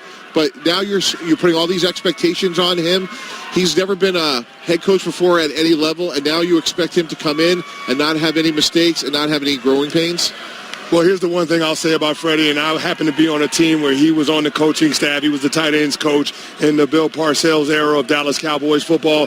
And one thing that Freddie did very well is communicate with his players, and we all respected him in that locker room for that ability. It seems like he has that rapport with Baker Mayfield, and that's the reason why John Dorsey decided to elevate him from offensive coordinator to head coach. There's always going to be a little bit of a learning curve when you're getting this type of job. It's a role that he's never been in before, but I think that the Cleveland Browns have given themselves every opportunity to try to be successful. They hired Steve Wilks as their defensive coordinator, somebody with head coaching experience, and then, of course, with all the different personalities, being able to have coaches on that staff that can handle the players.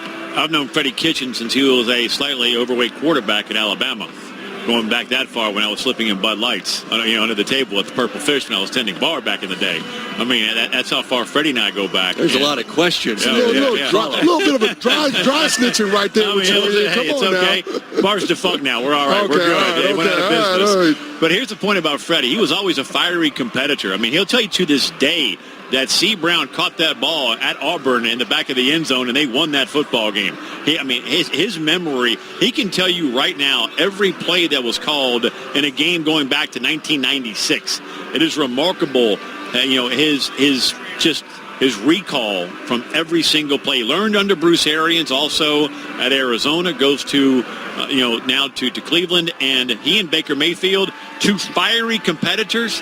To your point, Mike, I think people are underselling Freddie. I think that he's going to surprise a lot of people as a first-time head coach. I'm a Freddie Kitchens fan, but my point is I was the assistant general manager of the New York Jets for 5 years, and when I was promoted to general manager, it took me a minute. It took me probably 18 months to really feel comfortable and get my legs under me, and there's just a lot when you go into those new jobs. And my point is Mike Tomlin and John Harbaugh are unbelievable coaches, truly two of the best this league has to offer. And I think Freddie Kitchens is going to be a really good coach. But my concern is the weight of the expectations that have been put on the Cleveland Browns is it's allowing Freddie Kitchens a very small learning curve here, and he's going to make mistakes. Clock management, when to bench somebody. There's just a lot to learn, and I think he has all the attributes to be really good. But my point is, when you have the privilege of one of these jobs, there is going to take some time to learn, and I think that's something that hasn't been discussed enough. And when they start playing and they have the first bump in the road and he has to deal with adversity, that's what we're going to see what they really have this year. You said he is learning going 65 miles an hour in the left lane. No question about it. My first piece of advice, move over. Detroit made a trade. They're now on the clock. Their pick coming up next, and plenty after that. Tennessee, Pittsburgh, Kansas City, and Baltimore. This is the NFL Draft on ESPN Radio and the ESPN app.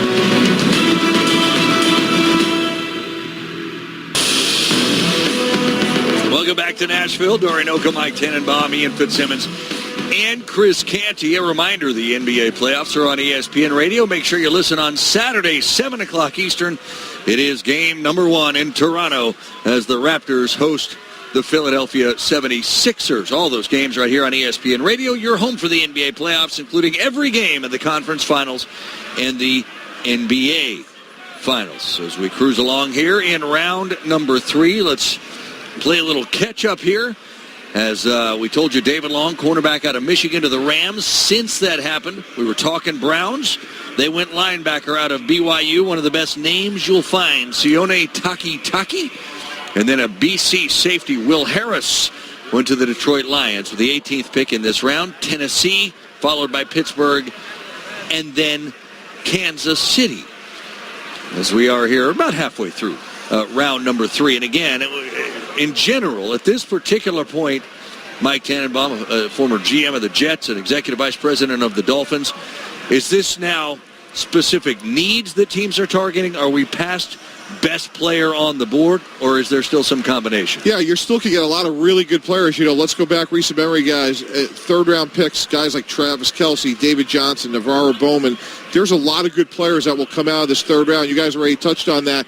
So you're getting good football players that are going to come in and play meaningful snaps. I think the big difference from the top of the second half that we saw earlier tonight, guys, teams were very aggressive for projected starts, like Jawan Taylor, who stayed the night over. He looks like the starting right tackle for the Jacksonville Jaguars. So I think now you're drafting for good football players, whereas maybe in the first 45 picks, you're looking for guys that can come in and start.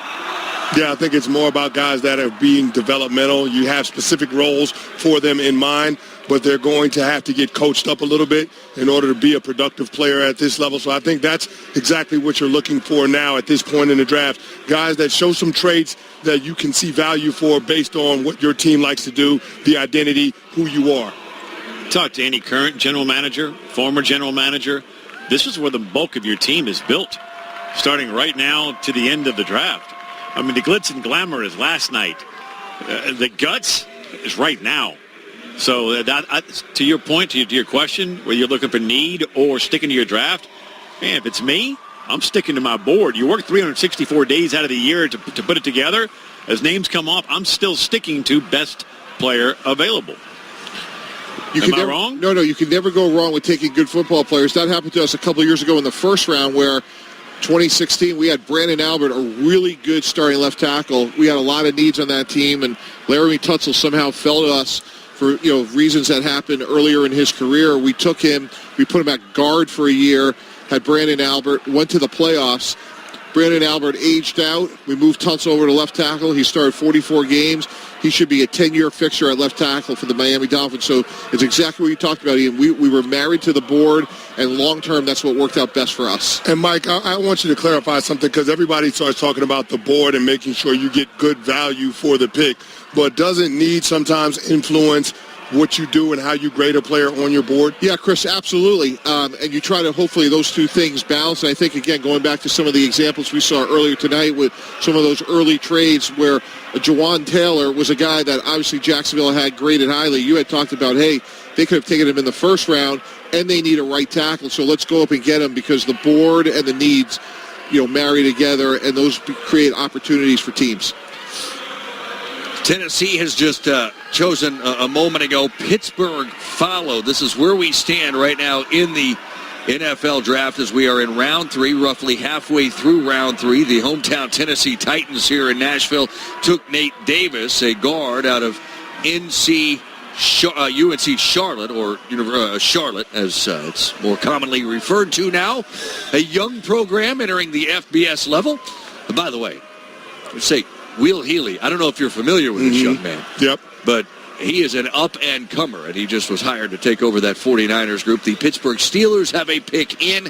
Kansas City at the moment is technically on the clock. Now, huge news, of course, right before the draft started yesterday as it pertains to Kansas City wide receiver Tyreek Hill. KCTV5 obtained audio that is allegedly Hill speaking with his wife. It may be upsetting to listen to, but important when it comes to decisions the Kansas City Chiefs are facing. Why does he say Daddy did it? Why? Why does he say Daddy did it? I don't know. He says Daddy does a lot of things. Like what? A 3-year-old's not going to lie about what happened to his arm. He is terrified of you, and you say that he respects you, but it's not. It's not respect. It's terrified. He is terrified of you. You need to be terrified of me too. No. Literally kept saying, Daddy punches me, which you do when he starts crying. What do? You make him open up his arms, and you punch him in the chest. And then if he gets in trouble, you get the belt out. Yeah. Again, alleged audio of Tyreek Hill speaking with his wife. This was released yesterday. Now, I have no idea how you move from that to what do the Chiefs do in the draft and what have they done. It's an impossible transition to make. Yes, they went receiver with their first pick today, Mecole Hardman out of Georgia. But I know that you have gotten a little bit of insight, Mike Tannenbaum, from the league office, and you're familiar with what could happen here. Yeah, Dari, first of all, it's an unbelievable, tragic situation, and obviously we're talking about a 3-year-old victim, which is just horrible. But you're dealing with a story on a number of levels. So first of all, the league office is obviously conducting an investigation simultaneous to a criminal investigation. There is procedures within the rules where Tyreek Hill will likely wind up on the exempt commissioner's list, which will make him ineligible to play until the commissioner eventually, maybe he will, maybe he won't, will allow him to come back in to the league.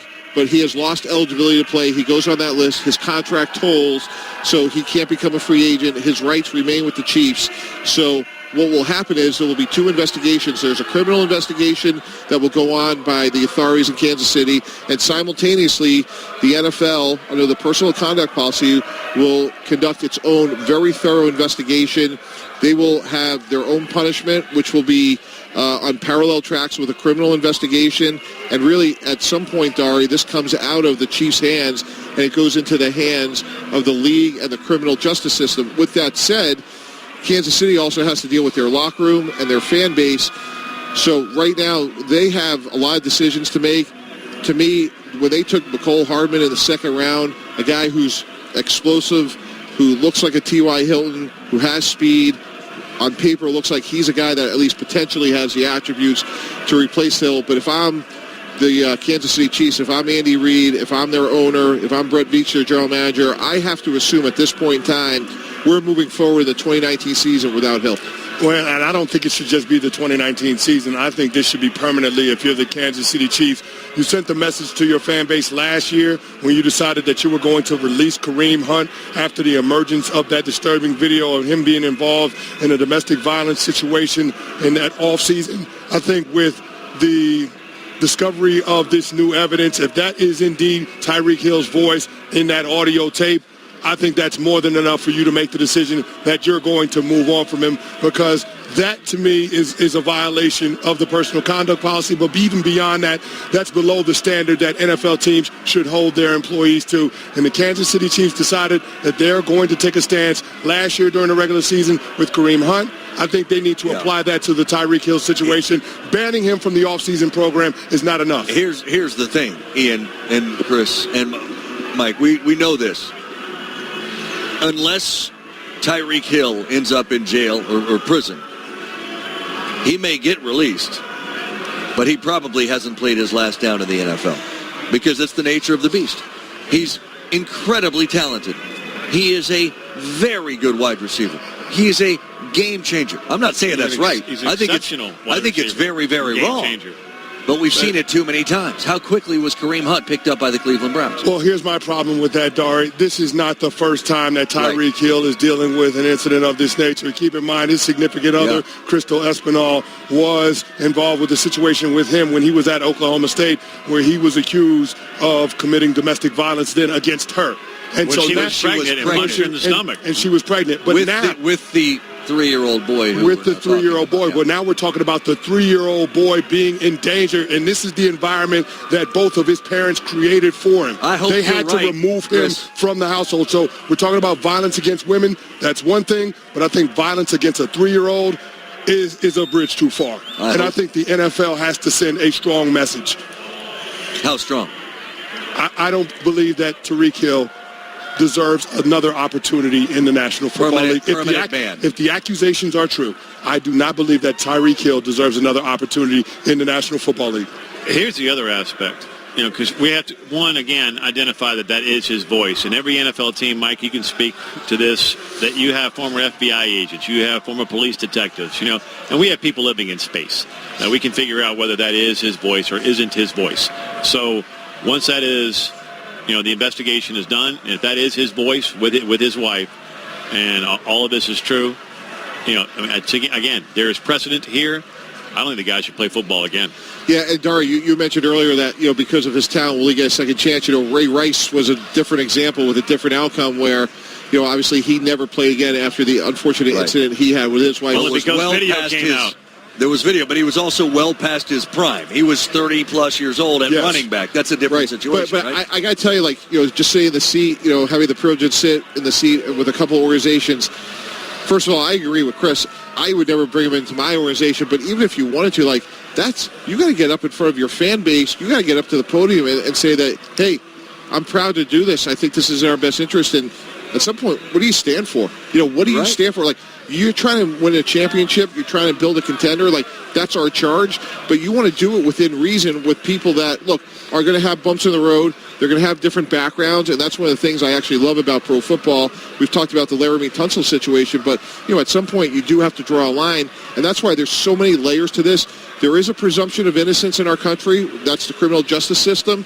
That's going to play out. But what's interesting is these investigations will go on parallel tracks, but the standards are different, and the investigations, and Ian already talked on it, the tools that each sort of track has is a little bit different, and Roger Goodell is going to call Tyreek Hill in, and he's going to have to answer those questions, and if he doesn't, it's going to be even worse for him. So where he doesn't have to necessarily testify against himself on the criminal track, which he didn't, he won't have that luxury in dealing with the league, and that's why, to me, why these two tracks may have very different results. And that's anywhere in this country, because you may violate rules that your company has set forth, and it may cost you an opportunity within your company, but you may not have broken a single law in doing it. It appears that at least these allegations might suggest that he has done both. We'll see. I hope you're all right, but I'm just saying Maybe I'm just too cynical here. Unless he is permanently banned by the league. Does he pop up on a roster somewhere? I just want to make one other... Excuse me. I just want to make one other really quick point about that, which is what the DA said the other day. He thought there was a crime. He just didn't think he could prove it to such a high standard. Now we'll see what happens with the new evidence from the audio that has just been discovered. So awful audio.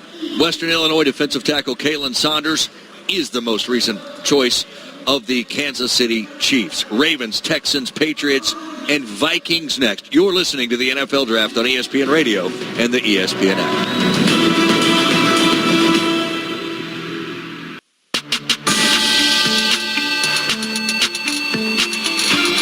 With the 42nd pick in the 2019 NFL Draft, the Denver Broncos select Drew Lock. I just can't understand why he wasn't drafted in the first round. Denver now has a backup who eventually will become the starter in the future for the Broncos at quarterback. He'll get to go to a place with a veteran quarterback, get to learn, and he may end up being in the best position of all these guys. This is the NFL Draft on ESPN Radio. Dorian Oka, Mike Tannenbaum, Ian Fitzsimmons, Chris Canty. After he was picked, he made his way to our set. Drew Lock talking about what it means to be chosen by John Elway to be a quarterback for the Denver Broncos. It's time for a Ford F-150 NFL Draft Tracker. That, of course, happened earlier in the second round. Drew Lock, who was here and stuck around, just like Jawan Taylor of the Florida Gators, who was taken early in the second round by the Jacksonville Jaguars. Just like Cody Ford, offensive lineman out of Oklahoma, who stuck around to see his name called by the Buffalo Bills. Those were some of the key moments from the second round, of course, of the NFL Draft. We've talked a lot about the Chiefs. We're just talking about Tyreek Hill, and whatever the situation will end up there. Tyreek Hill, we don't know his status at this point, but Kansas City did choose in the second round early Mecole Hardman, a wide receiver out of Georgia. Just some things that we have noticed over the course of this second day of the NFL Draft. And guys, by the way, an interesting pick just a moment ago. And it's, boy, it's just, you look at these sometimes by the New England Patriots and you just say, how did they do that? This is going to work beautifully. They got a heck of a running back out of Alabama, Damian Harris. Yeah, and, Ian touched on it earlier, but this guy, he is a Patriot. He's smart, he's tough, he's durable, he's reliable, he can pass protect, he has good ball security. They've had so many good running backs there. And when you look at the prototypical running back for the New England Patriots, to me, it's James White, an understated guy that can catch the ball, who could do a lot of different jobs too, and I think Damian Harris, guys, fits right into that mold. And one of the things that impressed me most about Damian Harris is that he's not just a 3-down running back, he's a 4-down running back, meaning that he'll play special teams, and I'm not talking about returning the ball. That guy will get out there, he'll be the personal protector on the punt team, he'll get out there on punt return and block somebody. There's a lot of different things that Damian Harris can do, but just the mentality, being able to take on that type of approach, I think that's exactly what Bill Belichick and his staff at New England is looking for. As a former player and a Super Bowl champion, you'll love hearing this. As a former general manager, Mike, you'll love hearing this. When I sat down with him this year before the LSU game, where they blanked LSU again in Baton Rouge, he told me that he didn't have a clue what it took to be a winner and play at a school like Alabama. He said, I came in as this 5-star coming out of high school. I thought I would walk in right away and play right away.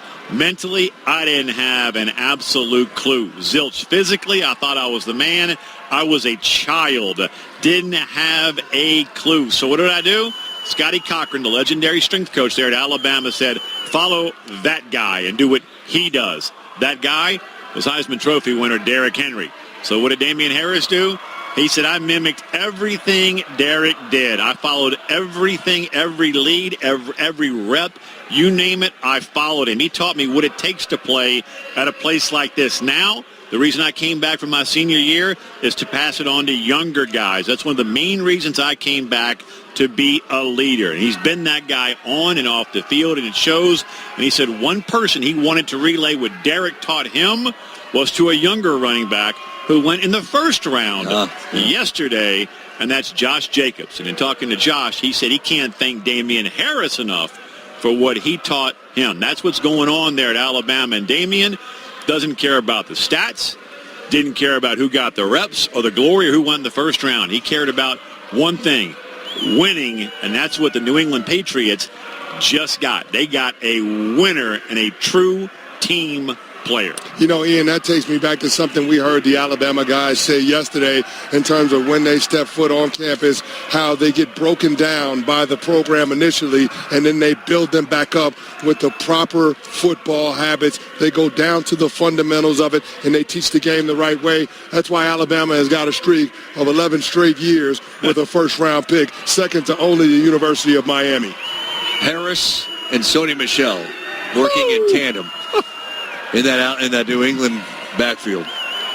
Sometimes it just doesn't seem fair. As Mike Tannenbaum, former Jets GM, grimaces. Right. I mean, this is he's like thinking about defending that. This is the fifth Alabama player that Bill Belichick has taken with the Patriots. That's the first on the offensive side of the ball, but he and Nick Saban are obviously incredibly close. Now, before that, Kahale Waring went to Houston, tight end out of San Diego State. You like this pick? Dari, he is one of the most intriguing players in the whole draft. I won't try to pronounce his full name. I've only been broadcasting for about 10 minutes, and there's just too many words and too many vowels, so I won't even go there.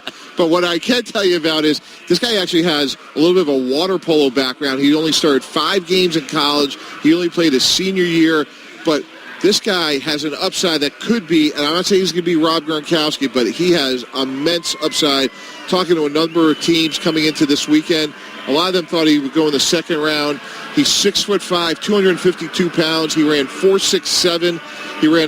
His numbers are just off the charts. He had 51 catches, and he only started 5 games in college at San Diego State. But some teams are going to consider him in the second round, and I think when it's all said and done, he could be one of the better players that comes out of this draft if Houston could tap into his potential, but you don't find a lot of former water polo players playing in the NFL. Well, the one thing I will say about it, he feels like he's more of the traditional inline tight end. The guy they got down there in Houston, Ryan Griffin, he ain't about that life in terms of being an inline blocker. I think Kahale brings a little more of that to the table, so we'll see what happens. But ultimately, it's about being able to keep your young quarterback upright and then giving him some weapons so he can take advantage of his skill set. Deshaun Watson is an otherworldly talent as far as I'm concerned at the quarterback position. They just got to do a better job of surrounding him with weapons. I like DeAndre Hopkins. I like what Will Fuller brings to the table when healthy, but there's more to be desired down there with the skill position players for the Houston Texans. Seattle, by the way, just took a linebacker out of Utah, Cody Barton. But just a moment ago, I saw a tweet from Seahawks quarterback, newly extended, Russell Wilson, that said of their selection at the end of the second round, DK Metcalf, they, quote-unquote, don't know, being clever with the D and the K. But he's obviously very excited about DK Metcalf. They've gone a little bit defense-heavy as well, have the Seahawks with 2 of their picks, Marquise Blair, a safety out of Utah, and then his teammate Cody Barton, also out of Utah. Yeah, Cody Barton's a really interesting guy, high-motor guy, very productive. I saw him play live against Oregon. He's a Seattle Seahawk. You always hear Pete Carroll say, hey, defensive players, I want you to play with your hair on fire. So he's a guy that could come in. He's going to be, as Chris alluded to some of these guys coming in now, he's a 4-down player. He should be dominant in the kicking game, and he has a chance to start at some point. Really good athlete. The Indianapolis Colts guys are now on the board. This is a 10-win team, or now on the clock, I should say. This is a 10-win team. By the way, the person making their pick is the one of my favorites, always outspoken punter Pat McAfee, who is just doing everything he can to fire up. Announced the 4th round draft pick. I was replaced by a zoo animal. I was not upset about it because the orangutan was terrible at his job. With that being said, the Indianapolis Colts are the hottest team, not only in the AFC South, but the entire NFL. A young nucleus surrounding the Stanford nerd, Andrew Luck. 2 All-Pros were drafted last year, 10 this year. And with the 89th pick of the 2019 NFL Draft, the Indianapolis Colts, Jim Irsay and Chris Ballard, select future Hall of Famer, linebacker from Stanford, Bobby Okereke. Okereke. Okereke. That's a guy that does not hate having a microphone in front of him.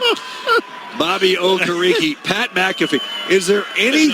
My goodness, that's an incredible Tony Dungy lookalike there. Is there anything better than when a kicker or a punter goes out and talks trash to rile up David Akers? Do we remember David Akers 2 years ago in Philadelphia? Or no, was he in Dallas last year?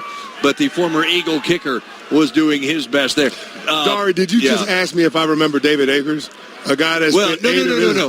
I know. I was trying to. Do we remember what David Akers was doing at the draft when he was announcing a pick? Yeah, Jerry World. Yeah. I know you remember David Akers. We were there. I know there was a player selected here, but now all of our attention is on the former punter and Pat McAfee. I had a Colts game, and this was 3 or 4 years ago, and he had illegal cleats on. This was back before you could actually, they'd have your special message on your cleats, and it was 9/11. It was the anniversary of 9/11, and he had special cleats made that said "Never Forget" on the outside and 9/11 on the inside, and he was going to get fined. So he sees me, and my brother was a young QC way back in the day, so that's how Pat McAfee and I knew each other. He calls me up and goes, "Fitz, you take a picture of these kicks right here. You take a picture of them and you tweet them. And you make sure that tweet is sent out at least 50,000 times. And I dare the NFL to go ahead and find me. As a matter of fact, I'll pay it 3 times over, 10 times over. You quote me on that tweet. You lead that tweet. You lead this country in that because we never forget." And it was, I'm like, oh, my God, okay, I'm taking the picture now, Pat.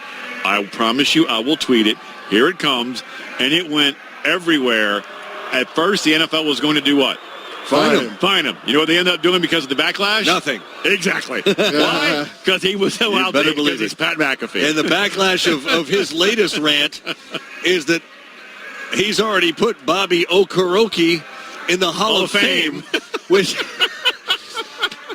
Bobby Okereke actually may not appreciate, as he has not even so much as donned a Colts jersey yet. The Dallas Cowboys are on the clock. Their pick coming up next. This is the NFL Draft on ESPN Radio and the ESPN app.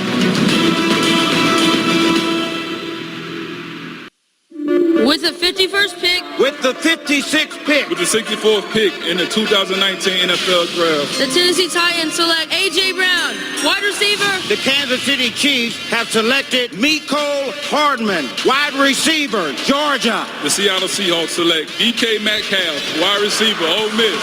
This is the NFL Draft on ESPN Radio and the ESPN app.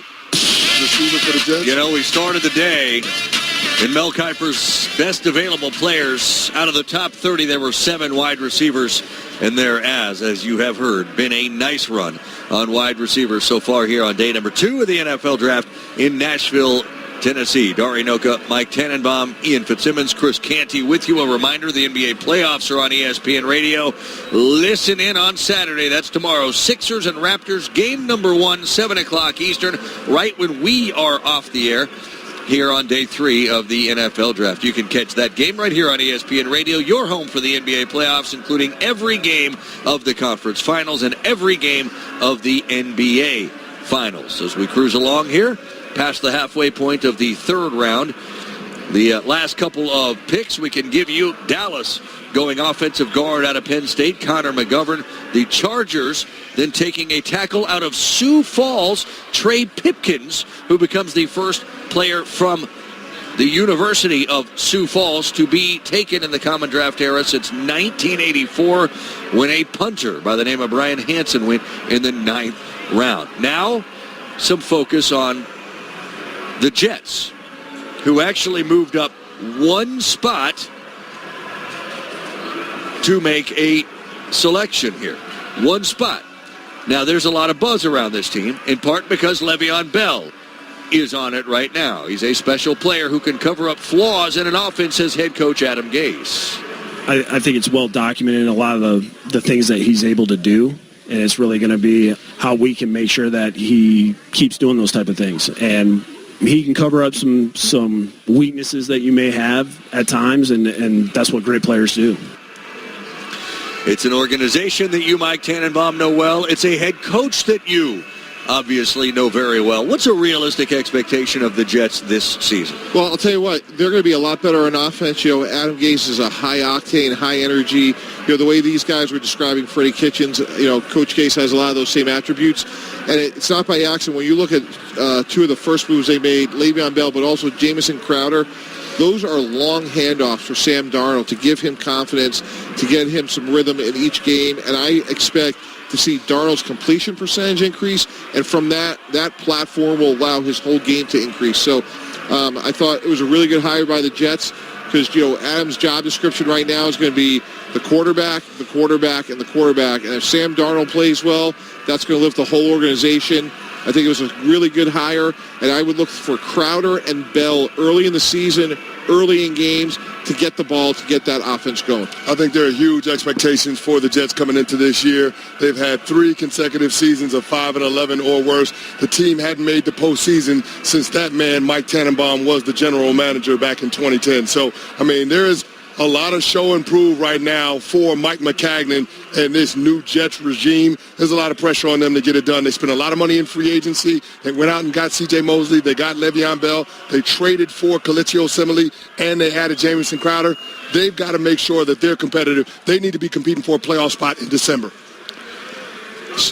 I have a great Brad Smith draft. Yeah, story. Brad Smith announcing the third-round selection here at number 92 of the New York Jets. Brad Smith out of Missouri, a quarterback out of Missouri. He just announced Chuma Edoga, tackle out of USC, to the Jets. What's your Brad Smith? So Brad Smith is an all-time great guy. He had like 10,000 combined yards as a quarterback at the University of Missouri. We were very interested in drafting him. So we called him up in the second round and said, hey, Brad, we really respect and admire your game. We want to draft you as a wide receiver. He said, Coach Mangini, Mike Tannenbaum, no thanks, I'm not interested. Hangs up the phone. Third round, we call up Brad Smith, say, Brad, we really like your game. We think you could really help the New York Jets in a number of ways, but we're going to play you at wide receiver. Coach Mangini, Mike Tannenbaum, no thank you. Fourth round, Brad, this is Coach. Yes, I'll do it. And the only reason Brad Smith went in the fourth round and not the second round was because he wanted to play quarterback. But he is a fantastic guy, a really good player. He did a lot of jobs for us. He was a four-down player. But for the second and third round, Brad Smith was a quarterback. But, there was that expression, fear does the work of reason, and by the fourth round, he was very comfortable playing wide receiver. That's fantastic. He was a heck of a player at Missouri. He was. I remember. He was a great Jet, too. He was. He did a lot of jobs for us. I love it. That's I don't know how to follow that up. Chris, you were a fourth-round pick. We can get into this tomorrow when we're talking about the fourth round. Take us back. Where were people expecting you to go? And then what was it like waiting until the fourth round to go? Well, it's really interesting because my junior year, I applied for that, the scouting service that you can submit to the NFL to try to figure out where you're going to be drafted at. And I had a second-round grade there, decided to go back to the University of Virginia. And I had a knee injury in the fourth game of the season against Syracuse.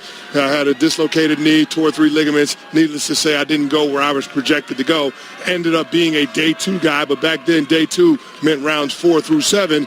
And so clearly disappointed, but still, and this is to what Mike already echoed to some of the drafted guys earlier, it doesn't matter where you get picked. It just matters that you have an opportunity, and appreciate that because it's a tremendous accomplishment, but it's just the beginning. And so the work starts now. And so I think that's the mentality that you have to have when you're coming into the National Football League, because make no mistake about it, you're going to take somebody else's job. Yeah.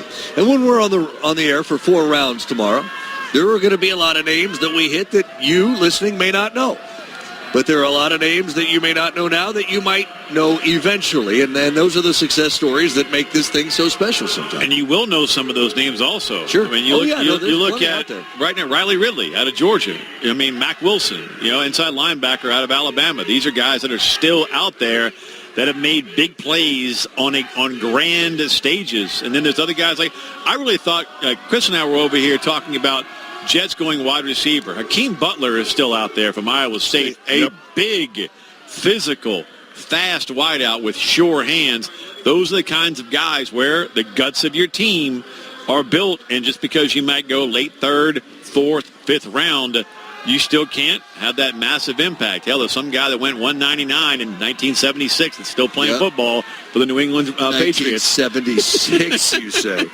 Other names. 60 yet? I'll tell you, Mel Kiper's best available. Deontay Thompson, Alabama safety, still out there. Another guy, big name. Chauncey Gardner-Johnson, Florida, safety. Julian Love, cornerback, Notre Dame. Mack Wilson, linebacker, Alabama. These are some of the guys that are still out there. Hey, Dari, just to put this whole conversation and put a ribbon around it, we started 6 hours ago talking to an SEC head coach from Vanderbilt, Coach Mason, and we're still talking about SEC players, the Mack Wilsons of the world and the Ridleys of the world.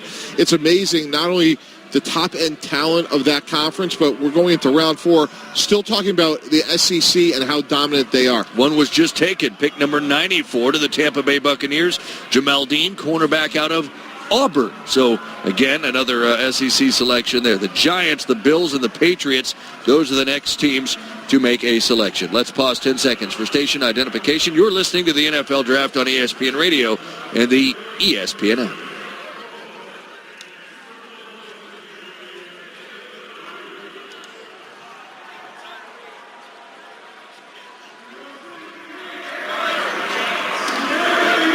The Ravens, just a couple of picks ago, selected Miles Boykin, wide receiver out of Notre Dame, a very familiar name off of a playoff team a year ago. Greg Roman is their offensive coordinator, talking about obviously building around and praising their quarterback, Lamar Jackson. He's a unique player with a unique skill set, so let's build an offense that really accommodates that. And that's what they're hoping to do with Miles Boykin. Again, a Notre Dame wide receiver who went at number 30. Again, this is one of those things.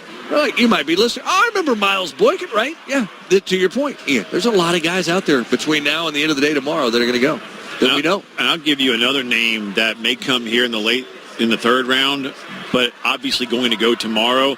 That is first-round type talent, but because of his history, has dropped. And I watched him in person twice this year, week 1 against LSU, and then later on against UNC, and that is Miami Hurricanes defensive tackle. You're already nodding your head, Mike Tannenbaum.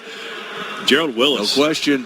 Unblockable. I mean, just a first-round type talent that fell due to anger issues coming out of New Orleans, where he was just a prep phenom, a superstar, goes to Florida, has issues off the field, and then again in that LSU game, Chris Candy, you can talk about how you don't cross the 50. Your team's on this half of the field warming up. The other team's on the other side.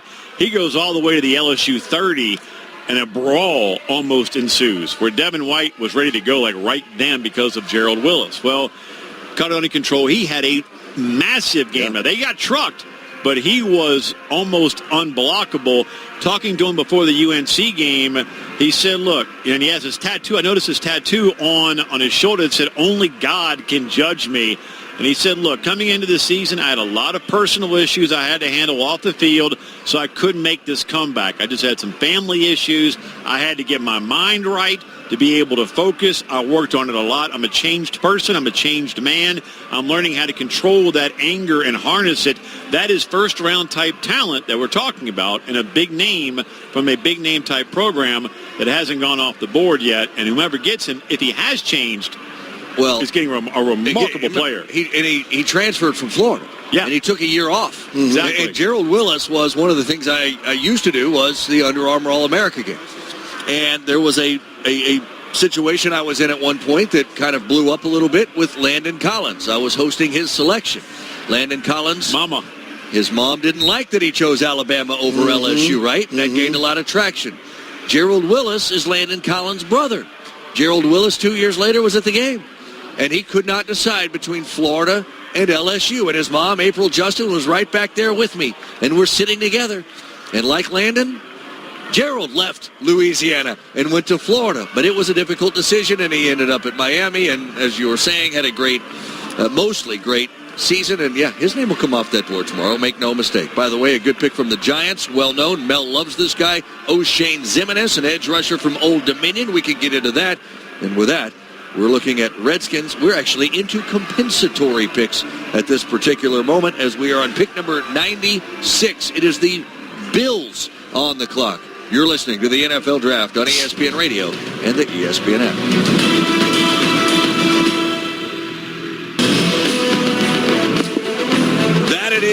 here in Nashville. Of course, the Daniel Jones pick of the Giants. Massive news yesterday as he went number 6 out of Duke.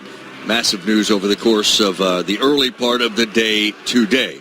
The Giants' most recent pick, O'Shane Ximines, edge rusher, Old Dominion, Mike Tannenbaum, first Old Dominion player ever to be drafted, and he blew up this season. Yeah, he did. He's really has really good pass rush skills, very productive player, high character.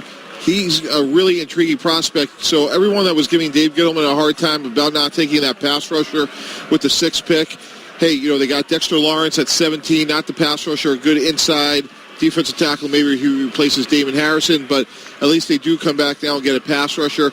I'm not saying he's going to replace Olivier Vernon, a very good player, but this player does have pass rush ability, and it does fill a need for them. But maybe he can develop into one of those types of Olivier Vernon contributors, somebody that can be 8 to 10 sacks. Olivier Vernon, although he's not the tallest guy, really long arms. O'Shane Ximines, same type of build in terms of long arms, and he's got a lot of tools in the toolbox. So that's what you look for. It's going to take him a while to get acclimated to playing at this level with this type of competition. But, I mean, there's a lot to like when you look at his tape. We are into the compensatory picks right now. Dawson Knox, tight end, Ole Miss to Buffalo. The Rams then, at number 97 overall, took Bobby Evans, offensive tackle out of Oklahoma. And moments ago, the Jaguars selected Quincy Williams out of Murray State, a linebacker. Josh Scobie announced that pick and did not go the way of many special teamers that get a little bit boisterous when they are at that podium with whatever they are going to. Dar, you're looking at me and you know how I feel about kickers. You love them. You know how I feel about them. You absolutely love them. You hoist them onto your shoulders. No, I love them, especially when the game's on the line and they make the kick. But I still don't believe that they're football players. Kickers are barely even people. Well, barely.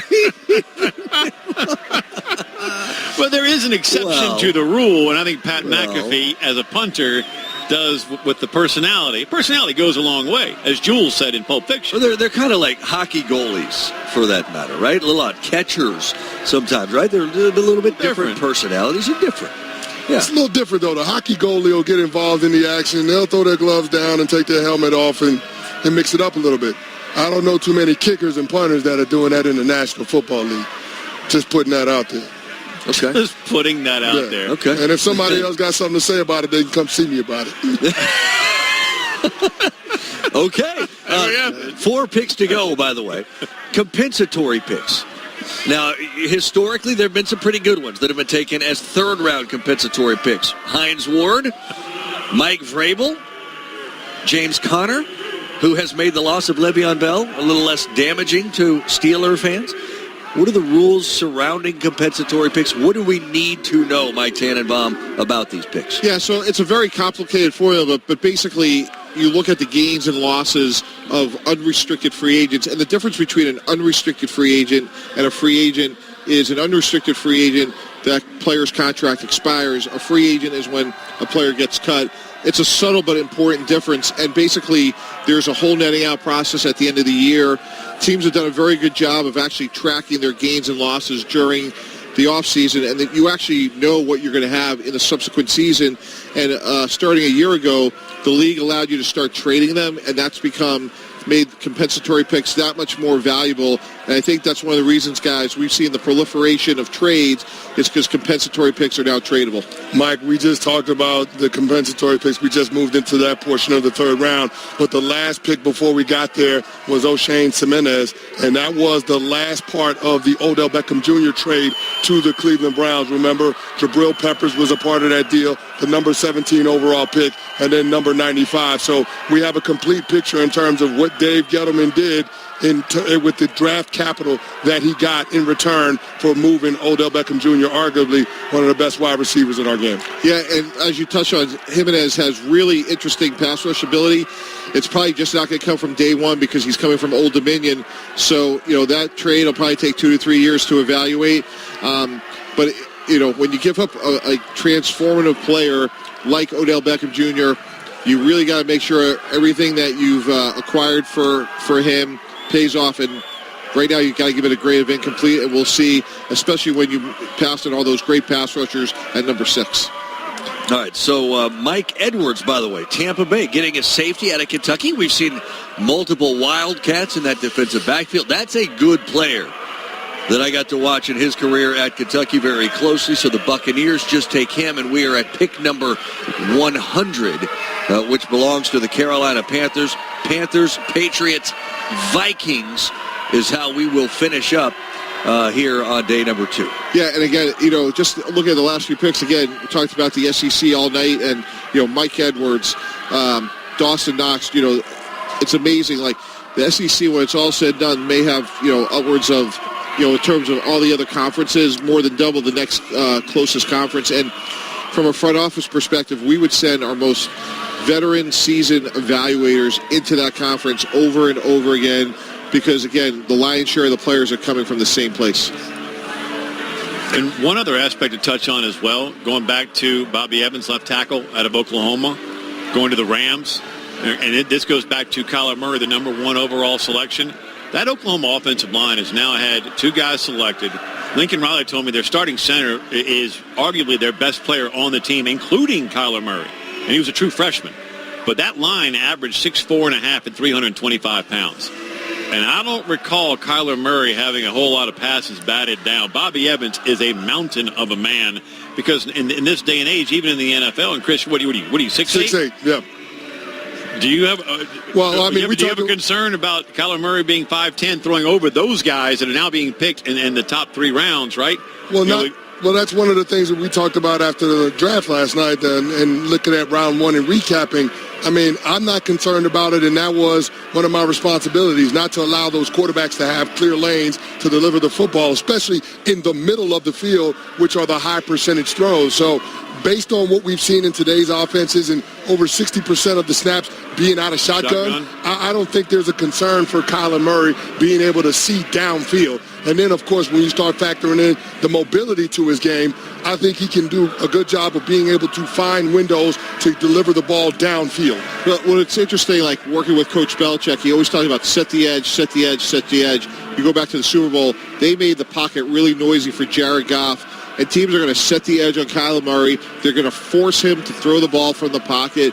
And it's that old philosophy, guys. If you're going to beat me, you're going to beat me left-handed. I'm going to take away what you do best. I'm not going to let you play spread out. I'm going to keep you. I'm going to compress you in the pocket. I'm going to make it noisy in there. And if you beat me doing that, so be it. You're the better man. Mike Tannenbaum, Chris Canty, Ian Fitzsimmons. I'm Dari Noka. We are at pick number 100. It's the Carolina Panthers, a team that's very difficult to figure. We are at 100. It's a nice even number. Let's go listen in, shall we, to who the Panthers take.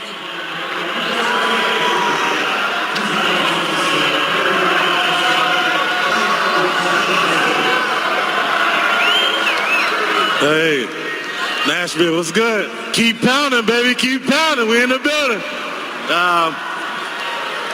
I just want to say we represent for the North Carolina, South Carolina area. I'll give a shout out to my small town, Hawkinsville, Georgia. With the 100th pick in the 2000 NFL Draft, the Carolina Panthers select Will Grier, quarterback, West Virginia. Mel Kiper Jr.'s player profile. Look at Will Grier. The ability to throw the ball accurately down the field is what Will Grier provides. He can move effectively, slip and slide in the pocket. Brings a great work ethic, great passion for the game. Kids really respect and respond to Will Grier. Holds the ball a little too long at times. Had a red zone interception against Kansas for that reason. But I think if he can shore up that area, I think you look at a guy who can make all the throws. Even though he doesn't have the big-time arm, he makes all the throws. Coming out of the West Virginia offense, there will be some learning curve for him in the NFL. But he's a hard worker, loves to study. And 2-3 years down the line, this kid, Will Grier, could be a starting quarterback and a very successful starting quarterback. He's not a guy who's going to come right in and wow you over. He needs the benefit of time. The Carolina Panthers are bringing Will Grier home. He is a Charlotte area native, played at Davidson Day. I'll take, as you're a Charlotte native, I've lived in Charlotte the last 8 years. I know this. There is a mounting frustration from the fan base towards Cam Newton. There's no question Cam's the guy. We all know he's the guy. But injuries have started to play a factor. they've started to take a toll. At the end of last season, they started guys like Kyle Allen and Taylor Heineke. There is no plan behind Cam Newton, and finally it appears there may be with Will Grier. Yeah, and this was the guy we identified at the top of the show. I really like this player. I think he has a chance to be a really good star in the league. He reminded me a little bit of Matt Schaub, somebody from the University of Virginia, Chris. Mm-hmm. And he played really well the last 2 years at West Virginia after transferring from Florida. I thought Dana Holgorsen did a really good job with him. He played well against Oklahoma, obviously one of the best teams in the country, played really well that night. A lot of quarterbacks did, but that's besides the point. So anyway, I think this guy, I think is an outstanding pick as a 100th pick in the draft. Cam Newton, the way he's going to play, he's a contact player. He's going to deal with injuries. I think this is a really good pick. And a couple of years down the road, this guy has a really good chance to be a starting quarterback in the NFL. Yeah, I'm right there with you, Mike. And I think this organization is at a bit of a crossroads. We know that there's new ownership with David Tepper. And one of the big decisions that they're going to have to make in the not-so-distant future is what they're going to do with Cam Newton's contract. Because Cam Newton is seeing what the going rate for all of these quarterbacks is. Russell Wilson just got paid $35 million a year. He's already taken a team to the Super Bowl, even though they came up short against the Denver Broncos in Super Bowl 50. But Cam Newton is looking at that and saying he's worth that type of money. If you're the Carolina Panthers, you need some show and prove. He's had some injury concerns, but maybe Will Grier is a developmental option if they do indeed decide that they're going to go a different direction a couple of years down the road at quarterback.